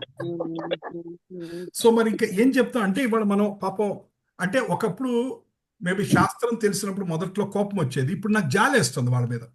అయ్యో లైఫ్ వేస్ట్ చేసుకుంటున్నారే. సో నాకు కూడా ఒక పెద్ద ఆయన, ఒక చుట్టాలు ఒక ఆయన ఉన్నారు. సో ఆయన అన్నారన్నమాట, నీకేం పోయేగాలం వచ్చింది, అప్పుడే 40 వాటిలోనే భగవద్గీత అంటో అదంటే ఇదంటో చక్క 2 చేతుల సంపాదించక, అదేంటి అమెరికా ఫారెన్ లో ఉండక అప్పుడే ఎందుకు వచ్చావు, నాకు ఆయన మెచ్చుకుంటాడేమో అనుకుంటే నానా తిట్లు తిట్టాడు నన్ను. మీ రిలేటివ్స్ పోతారా ప్రభుజీ ఫంక్షన్లకి? వెళ్తానమ్మా. ఇప్పుడు అంటే ఇప్పుడు ఇంకా నెక్స్ట్ 2-3 శ్లోకాలు ఉన్నాయి, అవి ఇన్నాక ఇంకా ఏ రిలేటివ్స్ ని కలవకూడదని అర్థం అవుతుంది. కులశేఖరాల గారు చెప్తున్నారు. సో అందుకని వాడు ఇక్కడ ఆపేస్తాను నేను. నెక్స్ట్ వీక్ మళ్ళీ చెప్పుకుందాం, ఎందుకంటే నెక్స్ట్ 2 వీక్స్ మీకు ఏమైనా ఫంక్షన్స్ ఉంటే వెళ్ళలేరు, ఎందుకంటే ఆ శ్లోకాలు విన్నాక. సో అంటే నాకు అంత ప్రాబ్లం లేదమ్మా రిలేటివ్స్ తోటి. జనరల్ గా అందరూ సపోర్టివ్ గానే ఉంటారు. ఎవరింటికన్నా వెళ్ళినా నేను వస్తున్నాను అనగానే, నేను మావిడ వస్తున్నాను అనగానే వాళ్ళు వెల్లుల్లిపాయ లేకుండా చేసి పెడతాం. నువ్వు వస్తున్నావు కదా, ఓకే. ఒక్కసారి గెట్ టుగెదర్ జరిగింది అనుకో, కార్తీక మాసం గెట్ టుగెదర్ బయట నుంచి తెప్పించినా సరే మాకు మాత్రం పాపం మా కజిన్ తను చేసి తీసుకొచ్చింది. అట్లా సపోర్టివ్ గా ఉన్నారు. అందుకనే దేవుడి దయ వల్ల గొడవలేదు. మేము పట్టుకెళ్తాం ప్రభుజీ, ఇంట్లో నుంచి పట్టుకెళ్తాం. మీరు ఇంట్లో నుంచి పట్టుకెళ్ళి, ఎస్పెషల్లీ అమ్మ నాన్ వెజ్ ఈటింగ్ ఫ్యామిలీస్ వాళ్ళకి ఇంకా కష్టం. మా చుట్టుపక్కల వాళ్ళు అస్సలు సపోర్ట్ చేయరు. అట్లీస్ట్ మేము వెజిటేరియన్ ఫ్యామిలీలో ఉన్నాం కాబట్టి కొంతవరకు చుట్టుపక్కల వాళ్ళు కూడా సపోర్టివ్ గా ఉన్నారు, ఇబ్బంది లేదు. నేనే పెట్టలేకపోయాను ప్రభుజీ మొన్న వస్తే. ఏంటమ్మా? నేనే పెట్టలేకపోయాను. అయ్యో మీరు ఆయన్ని ఆలోచించమాకండమ్మా, అది అంత మందిలో అవన్నీ వరుస అవ్వదు. మీ ఇంటికి వచ్చి నేను భోజనం చేస్తాను కదా, ఒకరోజు చక్కగా చేసి పెట్టండి. రండి ప్రభుజీ, ఈసారి గుంటూరు వచ్చినప్పుడు మీ ఇంటికి వచ్చి భోజనం చేస్తాను, మీరు చక్కగా మంచిగా చేసి పెట్టండి చాలు. తప్పకుండా ప్రభుజీ. సో బేసికల్ గా మొన్న ఒక ఫ్యామిలీ ఉన్నారు, మా పాత అపార్ట్మెంట్ లో ఫ్యామిలీ ఉన్నారు. చిన్నజీయర్ స్వామి దగ్గర దీక్ష తీసుకున్నారు. ఆడవాళ్ళందరూ దీక్ష తీసుకున్నారు, జెంట్స్ అందరూ మామూలే కదా.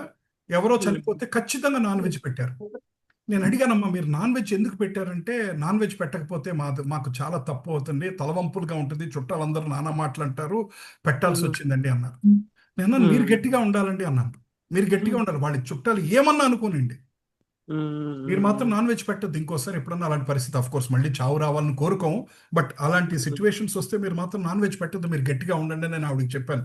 ఎస్ ప్రభు, ఈసారి గట్టిగా ఉంటాం ప్రభు, అప్పుడు మాత్రం తలంచుకోండి అన్నాను. మీకు సడన్ గా 1 కోటి రూపాయలు అవసరం అయితే మీ చుట్టాలు ఇస్తారండి అన్నాను. ఎవరు రారు. ఎవరిని ఇస్తారా 1 కోటి రూపాయలు అవసరం అయితే? ఎవరెవరు మీరు హాస్పిటల్లో ఉంటే 3 నెలలు వచ్చి వాళ్ళు సేవలు చేస్తారా?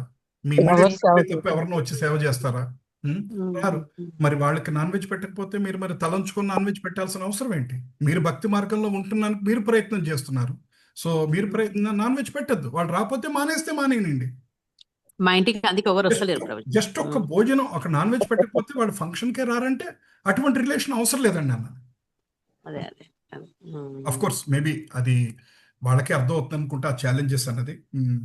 సో ఏమంటున్నారంటే కులశేఖరాల వారు, అంధకోపంలో గుడ్డి బావిలో పడిపోయి ఉన్నాము, మన సెన్సెస్ మనని కిందకి తోసేస్తున్నాయి, ఎంతసేపు భౌతిక ప్రపంచం వైపు తిప్పి ఆడిస్తున్నాయి.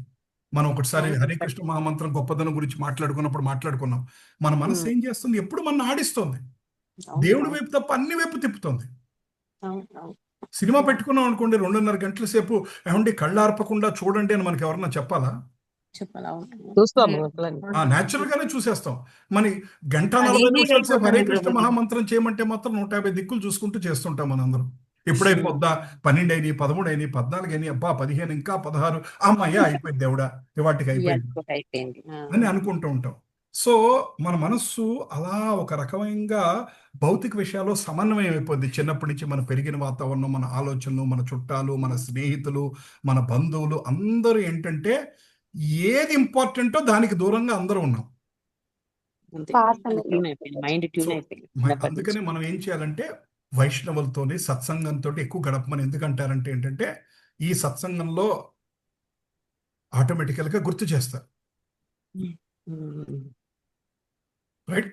నేను మీ ఇంటికి వచ్చాను అనుకోండి, మిరపకాయ బజ్జీ ఉల్లిపాయ వేసుకుని, అదేంటి ప్రభుజీ మీరు ఉల్లిపాయ వేసుకుని తింటున్నారేంటి అని అడుగుతారా? మీరు అడగరా? అడుగుతారు. అంతే, ఆటోమేటిక్గా అడుగుతారు. అప్పుడు గుర్తొస్తుంది అనమాట, అమ్మో నేను తినకూడదు అనమాట. కరెక్టే. వేరే వాళ్ళు అడుగుతారా, ఇంకో 2 వేసుకుంటారు. రైట్?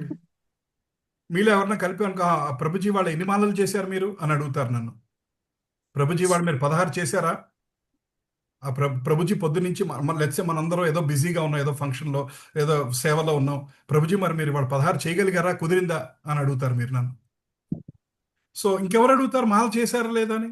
బయట వాళ్ళు ఎవరన్నా అడుగుతారు మనకి వాళ్ళు ఎంత నామం చేశారు, ఏమంటే వాళ్ళు ఒక అరగంట భాగవతం విన్నారా లేదా, అరగంట భగవద్గీత చదివారా లేదా అని ఎవరు అడుగుతారు మనని? ఎవరు అడగరు. సో రైట్ అమ్మా, ఇక్కడతో ఆపుదాము. నేను బయలుదేరాలి, ఇవాళ ఈవినింగ్ 8 o'clock ట్రైన్ ఉంది. సో హరే కృష్ణ.